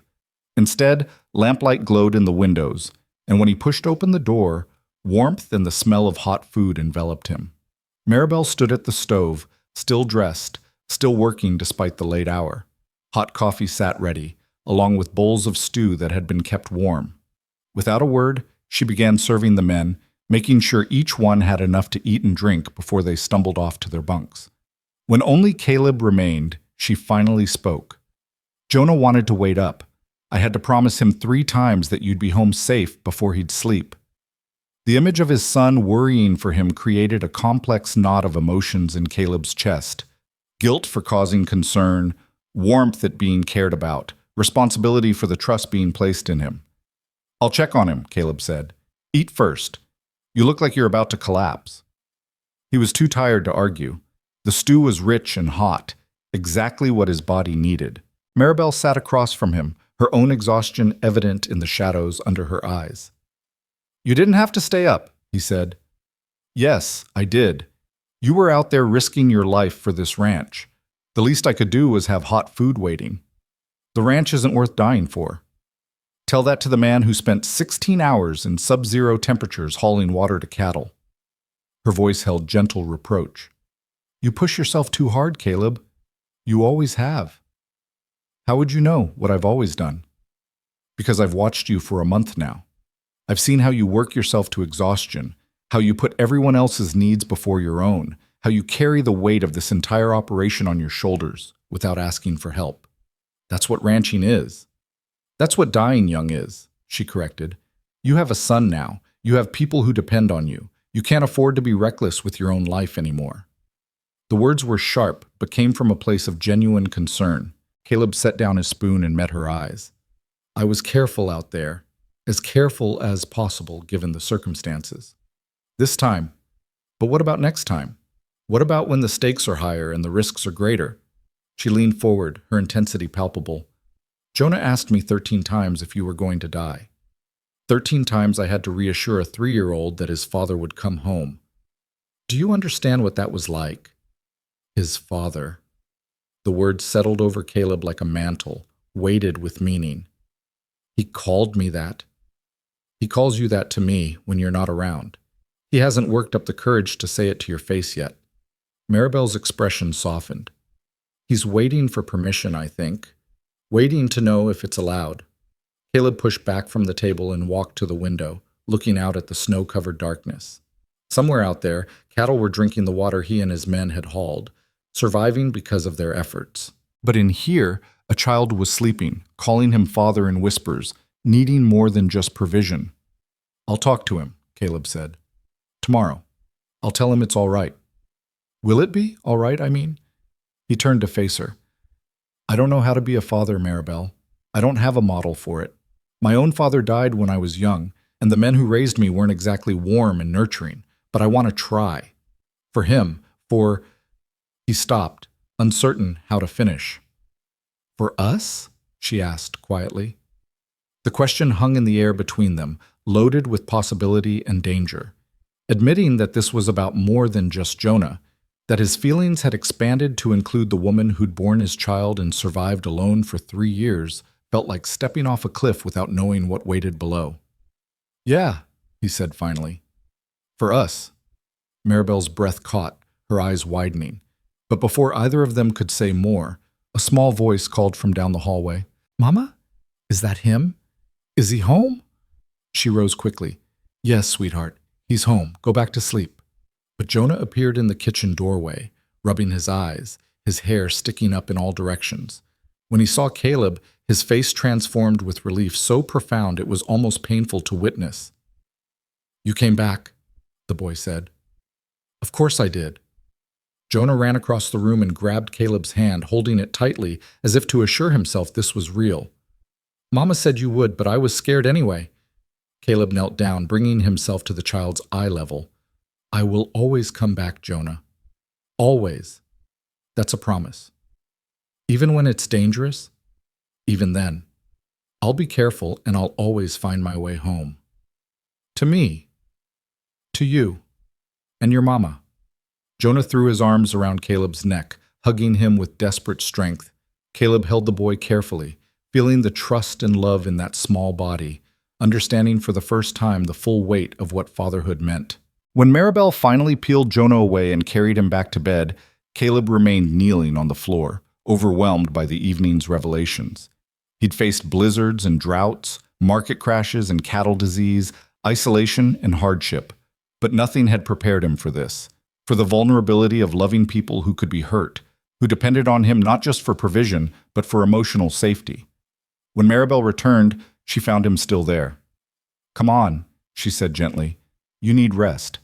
He let her help him to his feet, too tired to resist. At his bedroom door, she paused. What you told him about always coming back, you meant it? Every word. Good. She touched his arm briefly, a gesture of connection and comfort. Because we're counting on it now, both of us.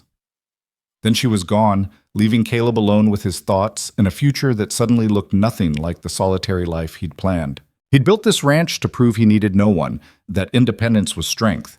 But standing in his house now, listening to the soft sounds of the people who'd become his family, Caleb realized he'd been wrong. Real strength wasn't isolation.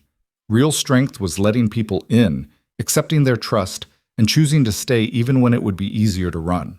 Tomorrow he would talk to Jonah, would give the boy permission to call him father openly. Tomorrow he would figure out what he wanted to say to Maribel, how to express feelings that still felt too large and uncertain to put into words. But tonight, he simply went to bed in a house that was finally, truly home. Morning arrived with crystalline brightness, sunlight reflecting off fresh snow in a way that made the world seem newly made. Caleb woke to the smell of bacon frying and the low murmur of voices from the kitchen, sounds that had become as familiar as his own heartbeat over the past weeks. He dressed slowly, his body aching from yesterday's brutal work, and steeled himself for the conversation he'd promised to have with Jonah. The boy was at the table when Caleb entered, carefully spreading jam on a piece of toast with the concentrated focus he brought to every task. Maribel stood at the stove, her movements efficient despite the exhaustion that still shadowed her eyes. She glanced up when Caleb appeared, and something passed between them, an understanding, an acknowledgement of what had been said in the dark hours of the previous night. "Morning," Caleb said, pouring himself coffee. "You're moving slow," Dutch observed from his seat at the table. "That creek work took it out of you. I'll survive. How's Frank's wrist? Swollen, but not broken. He'll be light duty for a week or so." They discussed the day's work while eating, the conversation practical and focused. But Caleb was aware of Jonah watching him with those gray eyes, waiting for something the boy couldn't quite articulate. When the hands had finished and filed out, leaving only the three of them, Caleb made his decision. "Jonah," he said, "come with me for a minute.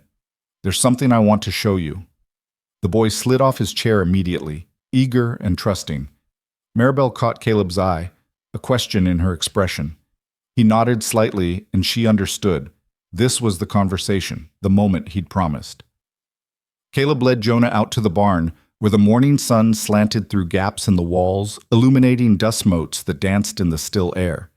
The horses nickered softly in their stalls, and the smell of hay and leather filled the space with comfortable familiarity. "You know Bess pretty well now," Caleb said, stopping at the mare's stall. "You've helped groom her, fed her treats. She trusts you." "I'm always gentle," Jonah said proudly.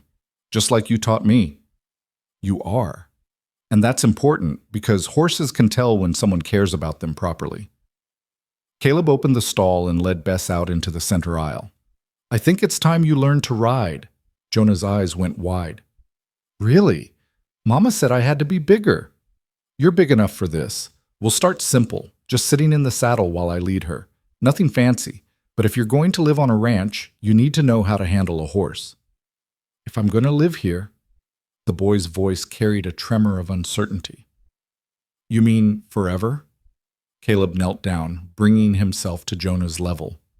This was it, the moment to give the child the certainty Maribel had said he needed. "That's what I want to talk to you about. How would you feel about staying here, not just for winter, but for good?" "You mean this would be my real home, and you'd be my real—" The boy stopped, the word hanging unspoken between them. "Your real father," Caleb finished. "Yes, if that's what you want." Jonah's face went through a series of expressions: joy, disbelief, hope, fear, emotions too complex for such a young child to process smoothly. "But I thought fathers had to be there from the beginning. I thought you couldn't be a father if you didn't know about the baby." The observation was so astute, so painfully aware, that Caleb felt his throat tighten. "Who told you that?" "I heard people talking. At the boarding house. They said children without fathers were different. Less." Jonah's voice dropped to a whisper. "Am I less?" "No." The word came out fierce, almost angry. Caleb gripped the boy's shoulders gently. "Listen to me, Jonah. You are not less than anyone. You're smart and kind and brave, and any man would be honored to call you his son. I'm honored to call you my son. Even though you didn't know about me before? Even though, yes, I wish I'd been there from the start. I wish I'd known your mama was carrying you, that I could have helped and been present. But I can't change the past. All I can do is be here now, and promise to be here every day forward." Jonah studied Caleb's face with an intensity that seemed beyond his years. "Do you promise? Really promise? Because Mama says promises are important and you should never make them if you can't keep them." "Your mama's right, and yes, I really promise. I'm not going anywhere, Jonah. This is your home, and I'm your father, and that's not going to change." The boy's face crumpled, tears spilling over as the weight of finally belonging somewhere hit him all at once. Caleb pulled him close, holding him while he cried. Not sad tears, but the release of 3 years of uncertainty and fear. "I wanted a papa so much," Jonah sobbed against Caleb's shoulder. "All the other boys had papas, and I pretended I didn't care, but I did. I wanted one so much it hurt." "I know. I'm sorry it took me so long to find you. But you found us now. That's what matters, right?" "That's what matters." They stayed like that for several minutes, father and son holding each other in a barn filled with morning light and the quiet presence of animals. When Jonah finally pulled back, wiping his eyes with the back of his hand, his smile was radiant. "Can I call you Papa? Out loud?" "I'd like that very much." "Papa?" Jonah tested the word, his smile growing wider. "Papa, you're my papa. And you're my son." The riding lesson that followed was joyful and awkward in equal measure. Caleb lifted Jonah into the saddle, adjusting the stirrups as short as they would go, which was still too long for the boy's short legs. But Jonah sat straight and proud, gripping the saddle horn with both hands, while Caleb led Bess in slow circles around the barn. "I'm riding!" Jonah called out, his earlier tears forgotten in the excitement of this new experience. "Mama, Mama, come see." Maribel appeared in the barn doorway, and the expression on her face when she saw Jonah in the saddle was worth every difficulty of the past month. Pride and love and relief mixed together, transforming her usual careful composure into something open and beautiful. "Look at you," she said, moving closer. "A real cowboy." "Papa's teaching me. He said I'm big enough now." The casual use of the word Papa made Maribel's eyes glisten with unshed tears. She glanced at Caleb, and he nodded slightly, confirming what she'd already guessed. The conversation had happened. The acceptance had been given. They spent the rest of the morning together, the three of them, taking turns leading Bess while Jonah rode and chattered about everything he could see from his new vantage point. When lunchtime came, they returned to the house with the boy still bubbling over with excitement, eager to tell Dutch and the other hands about his riding lesson. That afternoon, while Jonah napped, exhausted from excitement and fresh air, Caleb found himself alone with Maribel in the kitchen. She was preparing supplies for the week ahead, taking inventory with the methodical precision she brought to everything. He watched her for a moment, noting the way afternoon light caught in her auburn hair, the graceful efficiency of her movements. "Thank you," she said without looking up from her ledger, "for what you did this morning, for giving him that certainty. I should have done it sooner." "You did it when you were ready. That's what matters." She set down her pencil and turned to face him. "He's going to hold you to that promise, you know. Children have long memories for things like this." "I know, I meant every word." "I believe you did, but Caleb—" She hesitated, choosing her words carefully. "This changes things between us too. If Jonah stays, I stay. We're a package, and I need to know what that means for you." "What do you want it to mean?" "That's not fair. You can't answer a question with a question." "Can't I?" He moved closer, close enough to see the flecks of gold in her brown eyes. "Because I'm not sure what I'm allowed to want here. You came as an employee. You made it clear that's all this was supposed to be." "That was before," Maribel said softly. "Before you built Jonah a room.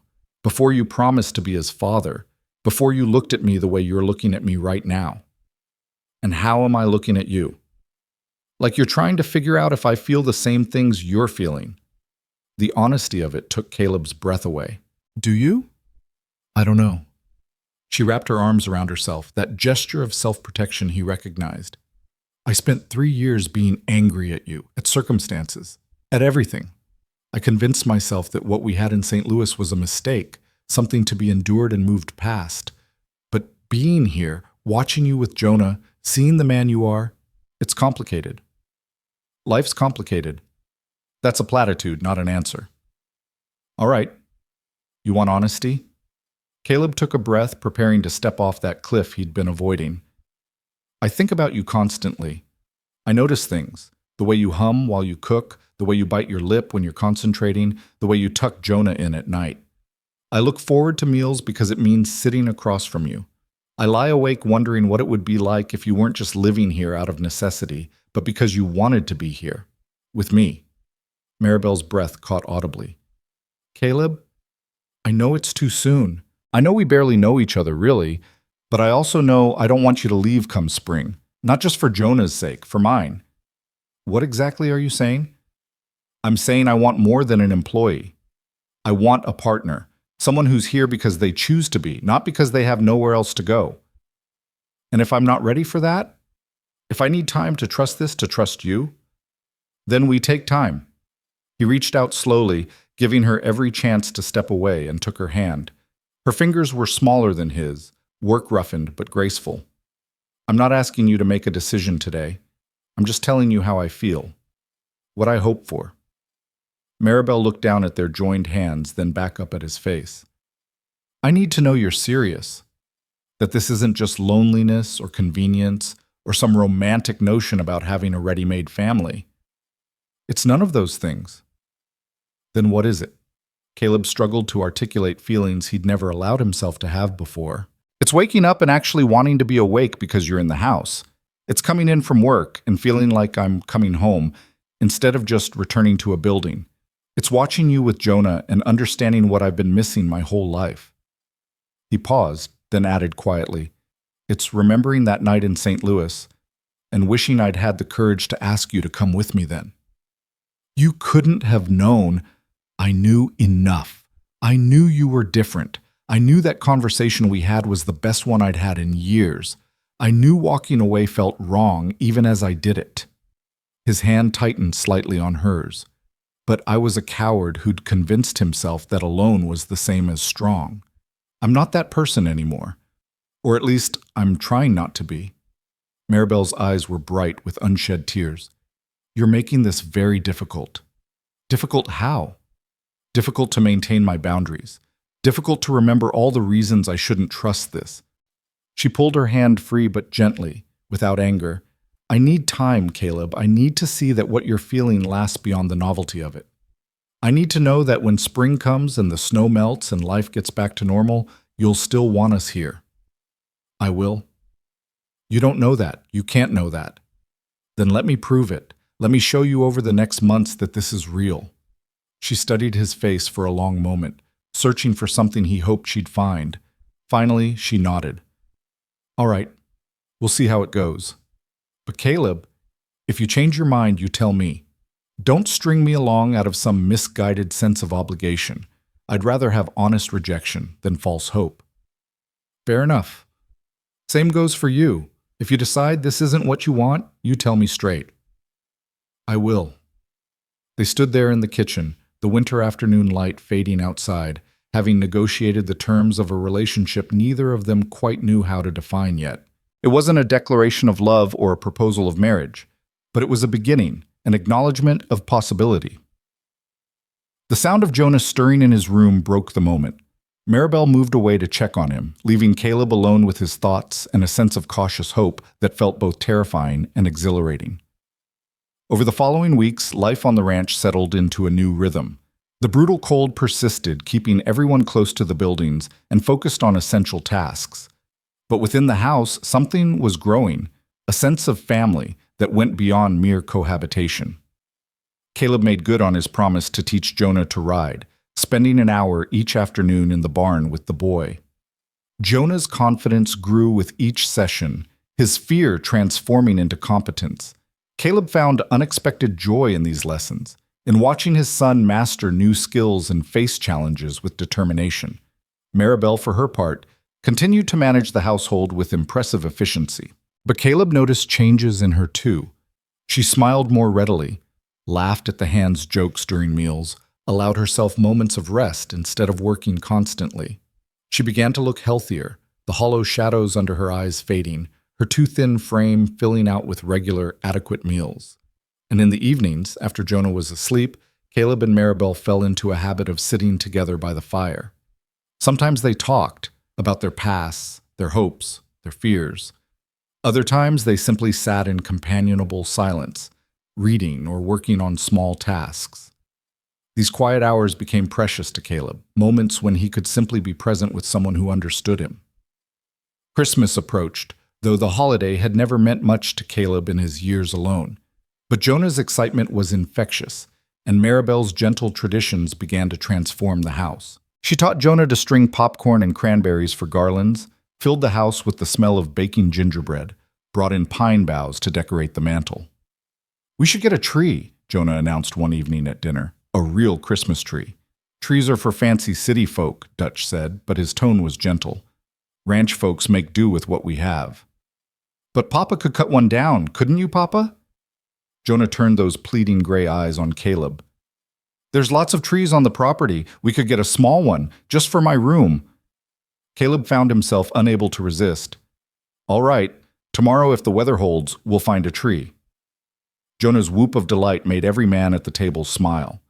The next day dawned clear and relatively mild, only slightly below freezing instead of the bitter temperatures they'd been enduring. Caleb bundled Jonah up in layers of wool, and they set out on foot, heading toward a stand of pine trees about a mile from the house. Maribel had offered to come, but Caleb had encouraged her to stay warm, to enjoy a rare morning without responsibilities. The walk through the snow was slow going, Jonah's short legs struggling with the depth. Eventually, Caleb simply picked the boy up and carried him on his shoulders, something that delighted Jonah to no end. "I can see everything from up here," the boy exclaimed. "Look, Papa, there's a bird, and way over there, is that the mountains?" "That's them. They're so big. Will we ever go there?" "Someday, when you're older, there's good hunting in those mountains, elk and deer. Will you teach me to hunt?" "If you want to learn." "I want to learn everything you know." The simple statement touched something deep in Caleb's chest. This child who'd entered his life less than 2 months ago had become central to it, had given him a purpose beyond mere survival. Teaching Jonah, watching him grow, preparing him for life, these were responsibilities Caleb had never imagined wanting. But now, carrying his son through the snow in search of a Christmas tree, he couldn't imagine his life any other way. They found a perfect pine about 6 feet tall, well-shaped and full. Caleb set Jonah down and took out the small axe he'd brought. "Stand back, way back. Falling trees are dangerous." Jonah obeyed, watching with fascination as Caleb chopped. The work was harder than expected. The tree had deep roots and the ground was frozen. But eventually it fell, and together they dragged it back toward the house, Jonah chattering the entire way about how Mama would love it, how they decorated, how it was the best tree in the whole territory. When they arrived home, cold and tired but triumphant, Maribel met them at the door with hot chocolate and a smile that made Caleb's heart skip. "Look what we found," Jonah announced proudly. "Isn't it perfect?" "It's beautiful," Maribel agreed. "Where should we put it?" "In the main room," Caleb said, "where everyone can enjoy it." They spent the afternoon setting up the tree, decorating it with the garlands Maribel and Jonah had made, and paper ornaments the boy crafted with intense concentration. Dutch contributed a tin star he'd been saving, and Frank produced a string of bells. By evening, the tree stood in the corner of the main room, festive and warm in the lamplight. Jonah stood in front of it, his face glowing with happiness. "It's the best Christmas ever, and it hasn't even happened yet." That night, after Jonah was asleep, Caleb found Maribel standing by the tree, touching the ornaments gently. "You've given him something I never could," she said quietly. "This sense of belonging, of having a real home. We've given him that, both of us." She turned to face him. "I've been thinking about what you said, about wanting a partner, not just an employee." Caleb's heart rate picked up. And I think," she paused, gathering courage, "I think I want that too. Not immediately. I still need time, but I can see it now, the possibility of it. Of us being more than just 2 people co-parenting a child." "That's enough for now," Caleb said, moving closer. "We don't have to rush. But I want you to know I'm trying to trust this, to trust you." "I know, and I'm trying to be worthy of that trust." Maribel reached out and straightened his collar, a small, intimate gesture that felt monumental in its simplicity. "You're doing better than you think, Caleb Rowan." On Christmas morning, Jonah woke the entire house before dawn, his excitement irrepressible. Caleb had carved a small horse for him, painted with Dutch's help. Maribel had sewn a warm coat that actually fit properly. The hands contributed small gifts, a pocket knife from Frank, a book of animal drawings from young Tommy, a leather belt from Dutch. But the biggest surprise came from Maribel. She presented Caleb with a package wrapped in brown paper, her expression nervous. Inside was a photograph in a simple frame. She and Jonah sat together, the boy on her lap, both of them looking at the camera with serious expressions. It must have been taken before they'd come to the ranch, during their time in St. Louis. "I thought you should have it," Maribel said, "so you'd have a reminder of where we came from, of what brought us here." Caleb stared at the photograph. at the woman who'd carried his child alone, at the boy who'd survived without a father for 3 years. They looked tired in the image, worn down by circumstances, but there was dignity in their bearing, strength in the set of their shoulders. "Thank you," he managed, his voice rough. "I'll treasure this." The day passed in a blur of good food and easy companionship. Even the hands seemed affected by the holiday spirit, joking and laughing in ways they usually reserved for Saturday nights in town.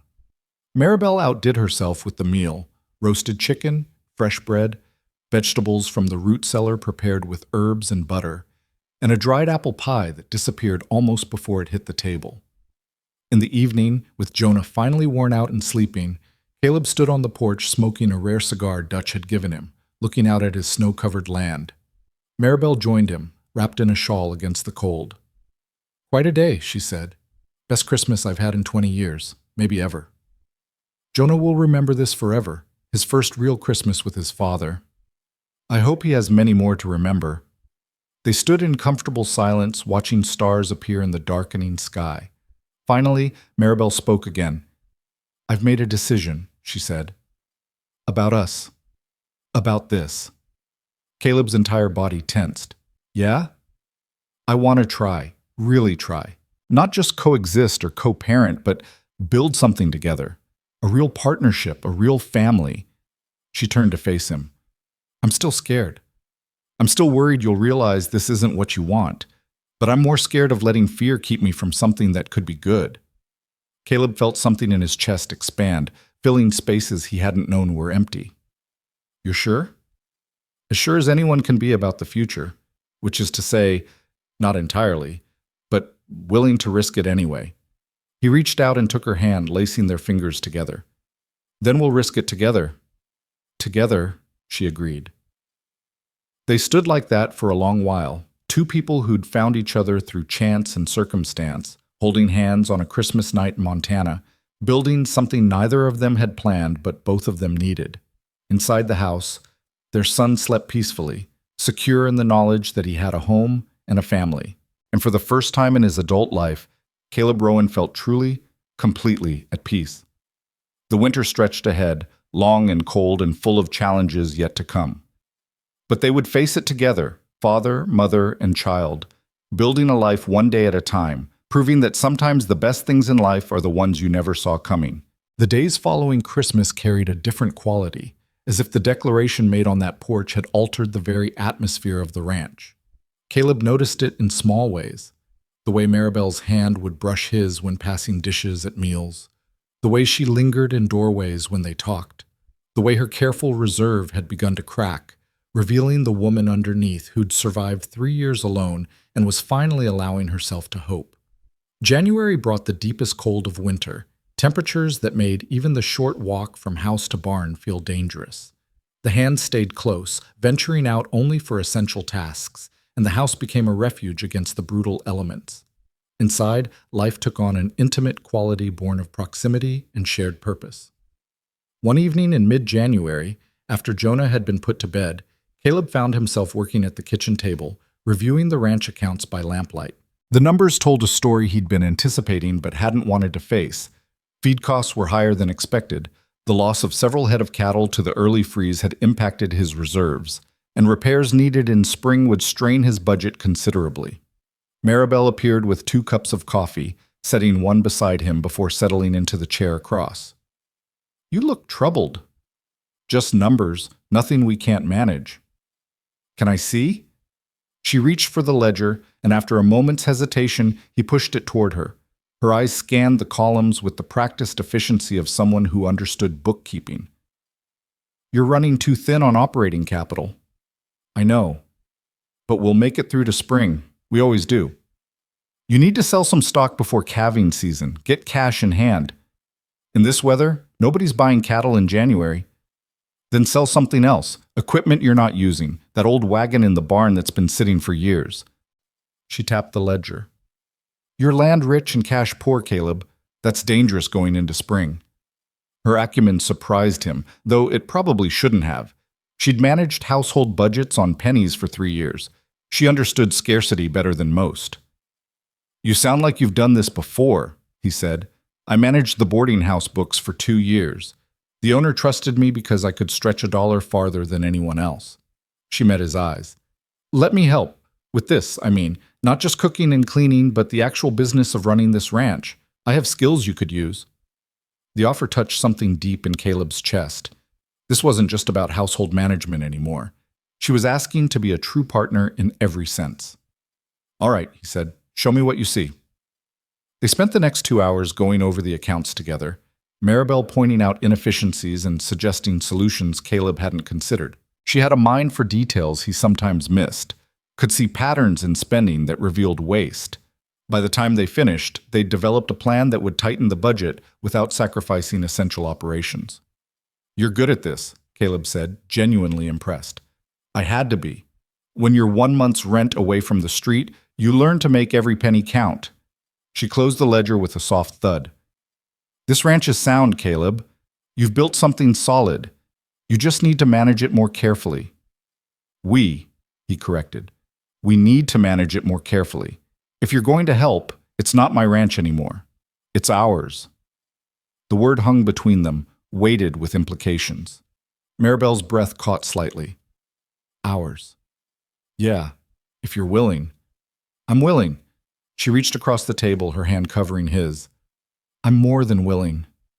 The moment stretched, charged with possibility. Caleb found himself leaning forward, drawn by something he couldn't quite name, and Maribel met him halfway.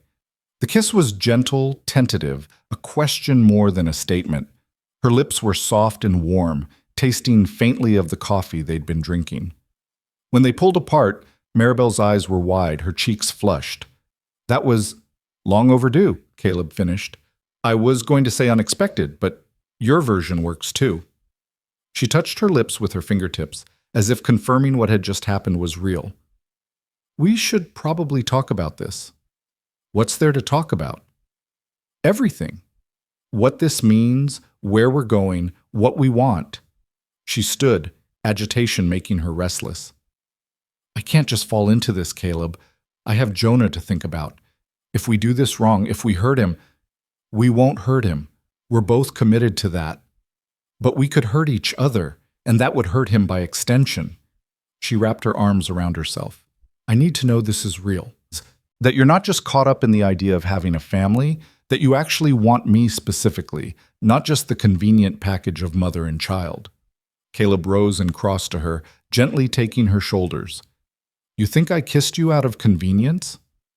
I think you're lonely, and I'm here, and it's easy to confuse proximity with real feeling.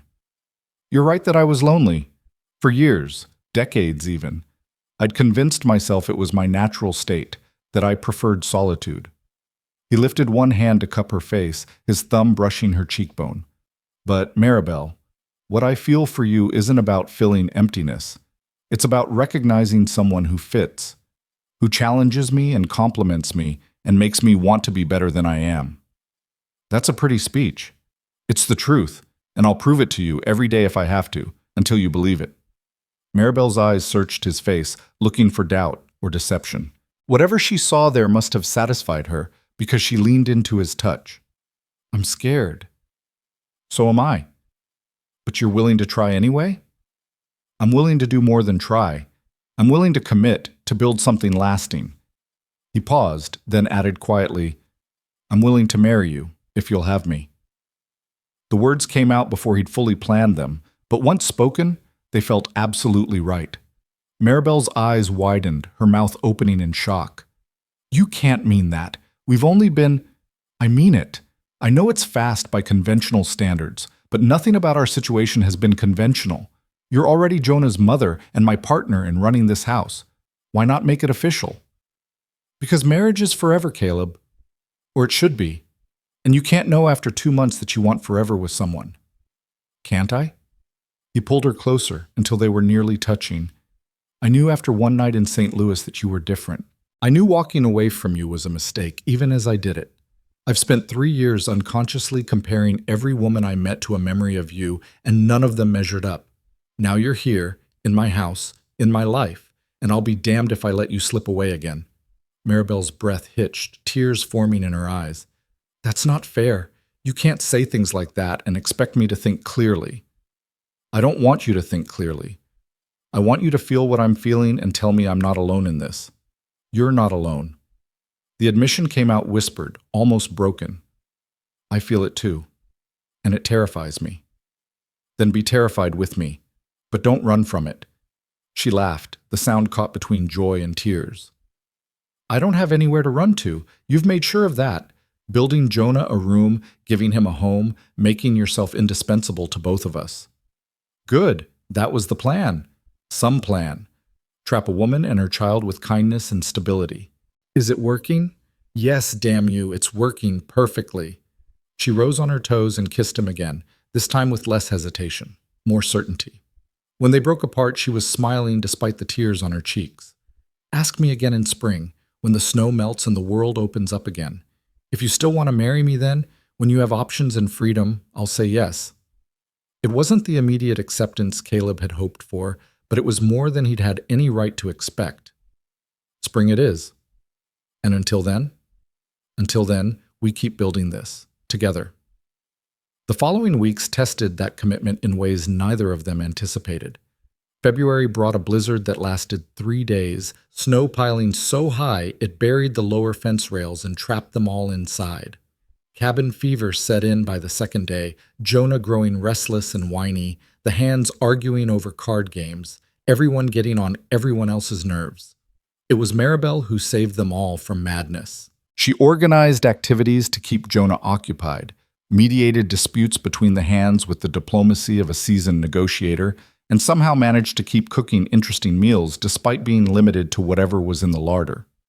Caleb watched her handle each crisis with calm competence and fell a little more in love with her every day. When the storm finally broke and they could dig themselves out, the damage was significant. Several sections of fence had been destroyed by the weight of snow and wind. 2 of the cattle shelters had partially collapsed. And worst of all, they discovered a dozen head of cattle had frozen to death in a distant pasture, unable to find adequate shelter. The financial loss was substantial, eating into reserves that were already stretched thin. Caleb spent a grim evening recalculating the accounts, trying to figure out how they'd make it through to spring without selling off breeding stock they'd need for next year. Maribel found him in the barn well after dark, staring at nothing. How bad? She asked quietly. Bad enough. We'll survive, but it'll be tight. She sat beside him on the hay bale, her shoulder touching his. We could sell my jewelry. It's not much, but no, that's yours. It's ours if we're partners. And it's just things, Caleb. Things don't matter compared to keeping this ranch viable. He turned to look at her, seeing the determination in her face. You'd do that? Give up the last pieces of your past? My past is jewelry in a box. My future is here, with you and Jonah. I know which one matters more. The simple statement of commitment undid something in Caleb's chest. He pulled her close, holding her tight against him. We'll find another way. But thank you for offering. They did find another way, though it required swallowing Caleb's pride. He rode to town during a brief warming spell and negotiated a loan against next season's calf crop. It wasn't ideal, the terms were tougher than he'd have liked, but it gave them the operating capital they'd need to make it through. When he returned home, Maribel had dinner waiting and Jonah had drawn him a welcome home picture. The house was warm and filled with good smells, and Caleb realized with startling clarity that this warmth, this welcome, this sense of belonging was worth more than pride or independence had ever been. March arrived with the first hints of thaw. Icicles dripped from the eaves, creating musical patterns in the melting snow. The days grew incrementally longer, and everyone's spirits lifted with the promise of spring's eventual arrival. Jonah's 4th birthday came on March 15th, and they celebrated with a cake Maribel spent an entire day perfecting. Dutch carved the boy a miniature saddle for the rocking horse Frank had built. Young Tommy contributed a book of adventure stories, and Caleb presented Jonah with something he'd been working on in secret for weeks, a wooden chest painted with scenes from the ranch, complete with the boy's name carved into the lid. It's for keeping your treasures, Caleb explained as Jonah ran his fingers over the carved letters. Things that matter to you. Like my drawings and the horse you gave me? Like those. And whatever else becomes important as you grow. Jonah threw his arms around Caleb's waist. This is the best birthday ever because I have a papa now. The words hit Caleb with their usual force, that combination of joy and responsibility and love that still felt new enough to be overwhelming. He hugged his son close, meeting Maribel's eyes over the boy's head. She was smiling, tears tracking down her cheeks, and he knew she was feeling the same thing he was, gratitude for this unexpected family they'd built. That night, after Jonah was asleep and the house was quiet, Caleb and Maribel stood on the porch watching the stars. The air was cold but no longer brutal, carrying hints of the spring that would eventually come. "He asked me something yesterday," Maribel said quietly. "Jonah, I mean." "What did he ask?" "He asked if you were going to be his papa forever, or just until spring." Her voice caught slightly. "He's been listening to us talk about spring, about decisions and changes. He's worried." Caleb felt anger and guilt war inside him. Anger at himself for not being more careful about what they said in front of Jonah. Guilt for causing the boy anxiety. "What did you tell him?" "I told him that you loved him, and that love doesn't have an expiration date. But Caleb, we can't keep leaving things uncertain. He needs to know his world is secure." "You're right." Caleb took a breath, making a decision that felt like jumping off a cliff without knowing what waited below. "Let's get married. Not in spring. Now. As soon as we can arrange it." Maribel turned to face him, surprise evident in her expression. "You said spring. You promised to wait. I said I'd ask you again in spring if I still wanted to marry you. I still want to. I'll want to tomorrow and next month and 10 years from now. So why wait? Why put Jonah through months of uncertainty when we both know how this ends? Because what if we're wrong?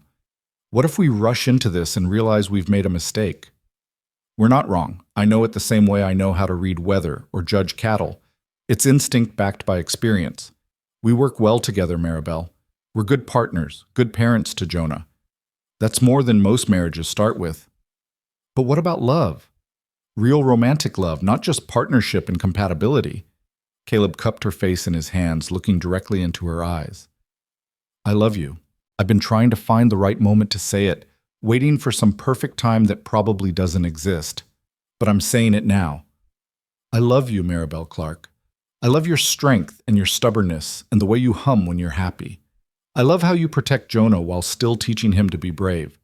I love coming home to you at the end of every day. And if you need me to prove it through some grand gesture, I will, but I'd rather prove it by marrying you and spending the rest of my life showing you every single day." Maribel's tears were falling freely now, catching starlight as they tracked down her cheeks. "That's quite a declaration. It's the truth. So marry me. Not in spring, not when it's convenient, but now. As soon as we can manage it. The roads are still difficult, getting a preacher out here. Then we go to town. We make the trip when the weather allows, and we do this properly. Jonah can be there. The hands can witness it, and we'll come back here as a real family, legal and official." Maribel was quiet for a long moment, her eyes searching his face. Finally, she smiled. "All right. Yes, let's do it." The simple acceptance hit Caleb with almost physical force. "You're sure?" "I'm terrified and uncertain and worried about 100 different things. But I'm also sure that I love you too, and that Jonah deserves parents who are committed to each other and to him. So yes, Caleb Rowan, I'll marry you." He kissed her then, deep and thorough, sealing the promise they'd just made to each other. When they finally broke apart, both of them breathless, Maribel was laughing. "What's funny?" Caleb asked. "Just thinking about how we got here. You hired a cook and got a family. I came looking for employment and found a home. It's absurd and perfect in equal measure. Best hiring decision I ever made. I'll remind you of that when I'm being difficult. I'm counting on it." They made the journey to town 3 weeks later during a spell of unexpectedly mild weather. Caleb drove the wagon with Maribel beside him, and Jonah bundled between them, chattering excitedly about the adventure. Dutch and Frank rode alongside as witnesses, both men trying to hide their satisfaction at seeing their boss finally settling down. The town preacher married them in a simple ceremony at the church, with Jonah standing proud as a witness, and the two ranch hands looking on with approval. Maribel wore a dress she'd altered from one of her better pieces, simple but elegant. Caleb had purchased a new shirt for the occasion, feeling awkward and formal, but determined to do this properly. When the preacher asked if he took Maribel as his lawfully wedded wife, Caleb's "I do" was firm and clear. When Maribel spoke her vows, her voice trembled slightly but never wavered, and when they were pronounced husband and wife, Jonah cheered so loudly it echoed through the small church. They spent one night at the town's only hotel, a luxury Caleb insisted on despite the cost, giving Maribel and Jonah their first experience of sleeping somewhere other than the ranch in months. The hotel room was simple but clean, and Jonah was fascinated by everything from the wallpaper to the indoor wash basin. That night, after Jonah was asleep in the small adjoining room, Caleb and Maribel finally had true privacy for the first time since she'd arrived at the ranch. The intimacy was tentative at first, both of them conscious of how much had changed and how much was at stake. But as the night wore on, tentative gave way to assured, and by morning, they'd sealed their marriage in the most fundamental way. The return journey felt different, charged with the knowledge that everything had changed. They weren't employer and employee anymore, or even just partners raising a child together. They were husband and wife, committed to each other legally and emotionally. Spring arrived in earnest over the following weeks, the snow melting in earnest and revealing the land beneath.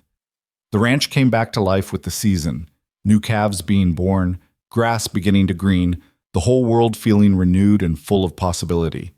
Caleb taught Jonah to help with the baby calves, showing him how to check them, how to tell if they were healthy, how to move slowly and calmly around the mothers.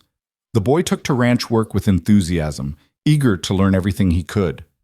Watching him, Caleb could see the man Jonah would become, capable, confident, rooted in this land. Maribel transformed the house in subtle ways, adding touches that made it feel more like a home and less like a bachelor's dwelling. Curtains appeared in the windows. Wildflowers filled jars on the table. The kitchen became a place of warmth and wonderful smells, and the evenings were filled with conversation and laughter instead of solitary silence. The financial situation improved as spring progressed. The surviving cattle were healthy, the calving season was successful, and early grass growth promised good grazing. Caleb began to feel confident they'd not only survive, but potentially thrive. One evening in late April, as they sat on the porch watching the sunset paint the mountains pink and gold, Maribel made an announcement that would change everything again. "I'm pregnant," she said quietly. Caleb turned to her, surprise and joy warring on his face. "You're sure?" "As sure as I can be at this stage. All the signs are there. I'd say I'm about 2 months along, which means a baby sometime in November." A baby. Another child. Caleb tried to process the information, to understand what it meant for their growing family. "How do you feel about it?" "Terrified? Excited? Worried about a dozen different things." She took his hand, "but mostly happy. Jonah needs a sibling, and I think we're ready for this." "We are," Caleb agreed, the certainty settling over him like a warm blanket. "We're ready." They told Jonah a few days later, sitting him down for a serious conversation about becoming a big brother. The boy's reaction was pure delight, already planning all the things he'd teach the baby, all the ways he'd help.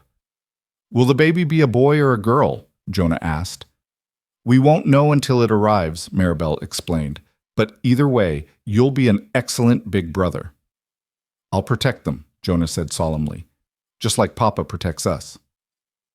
The summer passed in a blur of work and preparation. The ranch prospered under their joint management, Maribel's careful accounting and Caleb's hands-on knowledge combining to create something more effective than either could have achieved alone. They hired another hand to help with the increased workload, a young man named Samuel who proved to be hardworking and reliable. Maribel's pregnancy progressed normally, though she refused to slow down until Caleb and Dutch practically forced her to rest. She continued cooking and managing the household, though she delegated the heavier tasks and allowed herself afternoon naps that she'd never have taken before. Jonah flourished through the summer, growing taller and more confident, becoming a true ranch child. He could ride Bess unassisted now, could help with basic chores, could recognize sick cattle, and know when to fetch an adult. Caleb watched him with pride and something approaching awe. This child they were raising together was becoming exactly the kind of person he'd hoped for. In October, as Maribel's time drew near, Caleb began to panic about the logistics of birth on a remote ranch. They made arrangements for the town doctor to come stay when the time arrived, prepared the bedroom with everything Maribel said they'd need, and generally tried to prepare for something that couldn't truly be anticipated. The baby came in early November, on a cold but clear morning. Labor started just after dawn, and by mid-afternoon Maribel had delivered a healthy baby girl. Caleb, who'd been banished to anxious pacing with Jonah and the hands, was finally allowed in to meet his daughter. She was tiny and perfect, with a shock of dark hair and eyes that would eventually turn the same storm gray as his and Jonah's. Maribel, exhausted but radiant, cradled the baby against her chest. "She needs a name," she said. They discussed options but never settled on one, both of them wanting to meet the baby first. Now, looking at this small person who'd just entered the world, Caleb knew. "Sarah," he said, "after my mother. If that's all right with you." Maribel smiled. "Sarah Rowan, it's perfect." Jonah was allowed in to meet his sister, his eyes wide with wonder at the tiny creature in his mother's arms. "She's so small," he whispered. "You were this small once," Maribel told him, "and you'll help her grow, just like Papa helped you." "I promise," Jonah said solemnly, reaching out one careful finger to touch his sister's tiny hand. Sarah's fingers curled around his, and the boy's face lit up with joy. "She likes me." "Of course she does," Caleb said, placing a hand on his son's shoulder. "You're her big brother." The winter that followed was different from the previous one. Instead of isolation and uncertainty, there was family and purpose. Instead of wondering if they'd make it through, there was planning for the future. The house was full of life, a baby's cries, a 4-year-old's laughter, the comfortable rhythm of a marriage finding its footing. Caleb found himself experiencing moments of profound gratitude, usually at unexpected times. Watching Maribel nurse Sarah while Jonah drew at the table, coming in from work to find his whole family waiting for him, waking in the middle of the night to comfort a crying baby, and finding Maribel already there, working together in sleepy partnership. This was what he'd been missing all those years alone. This warmth, this connection, this sense of building something that would last beyond his own life. The ranch was no longer just his legacy. It was something he was creating for his children, a foundation they could build upon. One evening in December, a year after that fateful Christmas when he and Maribel had first acknowledged their feelings, Caleb stood on the porch looking at his land. Snow covered everything, but it was beautiful rather than threatening. Smoke curled from the chimney, and through the window he could see his family, Maribel rocking Sarah, Jonah showing her one of his drawings. Dutch joined him, the foreman's breath steaming in the cold air. "Quite a year, boss." "That it has been." "You thinking about what might have happened if that woman hadn't answered your advertisement?" Caleb had thought about it, often. "I'd still be alone, still running this place with no one to share it with. You'd have survived." "Surviving isn't the same as living." Caleb turned to his old friend. "You taught me that, whether you knew it or not. Watching you these past years, always talking about your grandchildren, always looking forward to visits, I thought you were soft. Now I understand you were just human." Dutch chuckled. "Took you long enough. Better late than never." "That's the truth." The foreman clapped Caleb on the shoulder. "You did good, boss. Built yourself a real family. That boy in there, he's going to be something special. And that baby girl, she'll probably run this whole operation someday if you're not careful." "I hope she does. I hope they both do. Together." They stood in companionable silence for a moment before Dutch headed off to the bunkhouse. Caleb remained on the porch a while longer, thinking about the journey that had brought him here. A year ago, he'd been a solitary man convinced he needed no one. Now he was a husband and father, his life enriched beyond measure by the woman and children who'd transformed his house into a home. It hadn't been easy. There had been struggles and doubts and moments when the weight of responsibility felt crushing. But standing here now, looking at his family through the window, Caleb knew with absolute certainty that every difficult moment had been worth it. Every compromise, every sacrifice, every time he'd chosen connection over isolation had brought him closer to this, to a life that mattered not just because of what he'd built, but because of who he'd built it for. Inside, Jonah looked up and saw him through the window. The boy's face broke into a wide smile, and he waved enthusiastically. Caleb waved back, feeling his chest expand with love for this child who'd come into his life unexpected and perfect. Maribel appeared beside Jonah, Sarah in her arms. She mouthed something through the glass, probably telling him to come inside before he froze. and Caleb nodded. But he took one more moment, committing this scene to memory. His wife, his children, his home, his family. When he finally went inside, the warmth enveloped him like an embrace. Jonah immediately launched into an excited story about something that had happened earlier, his words tumbling over each other in his eagerness to share. Maribel smiled at Caleb over their son's head, an expression of shared amusement and contentment. Later, after Jonah was in bed and Sarah was sleeping, Caleb and Maribel sat together by the fire. She leaned against him, her head on his shoulder, and they simply existed in the quiet peace of evening. "No regrets?" Maribel asked softly. "None. You?" "Not a single one." She tilted her head to look up at him. "Thank you." "For what?" "For being brave enough to let us stay. For choosing us when you could have sent us away. For becoming the man Jonah needed and the husband I didn't know I was looking for." "I didn't choose you," Caleb said, kissing the top of her head. "You chose me by answering that advertisement. I just had the sense to recognize what you were offering." "What was I offering?" "A second chance, a family, a life worth living instead of just surviving." They sat in comfortable silence, watching the fire burn low, neither of them eager to end the day. Outside, snow fell softly, blanketing the ranch in white. Inside, warmth and love and the future they were building together. Caleb Rowan had spent most of his life alone, convinced that solitude was strength and independence was safety.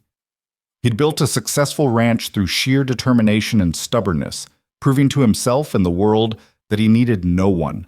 But he'd been wrong, so beautifully, perfectly wrong, because the real strength wasn't in standing alone. It was in choosing to stand together.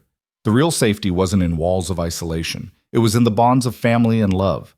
And the real success wasn't measured in acres or cattle or money, but in the laughter of children and the touch of a beloved wife, and the knowledge that when he died, he'd leave behind more than just land.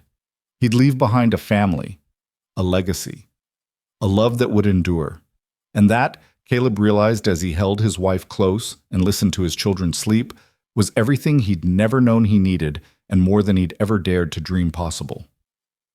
The snow continued to fall through the night, peaceful and pure, covering the ranch in silence.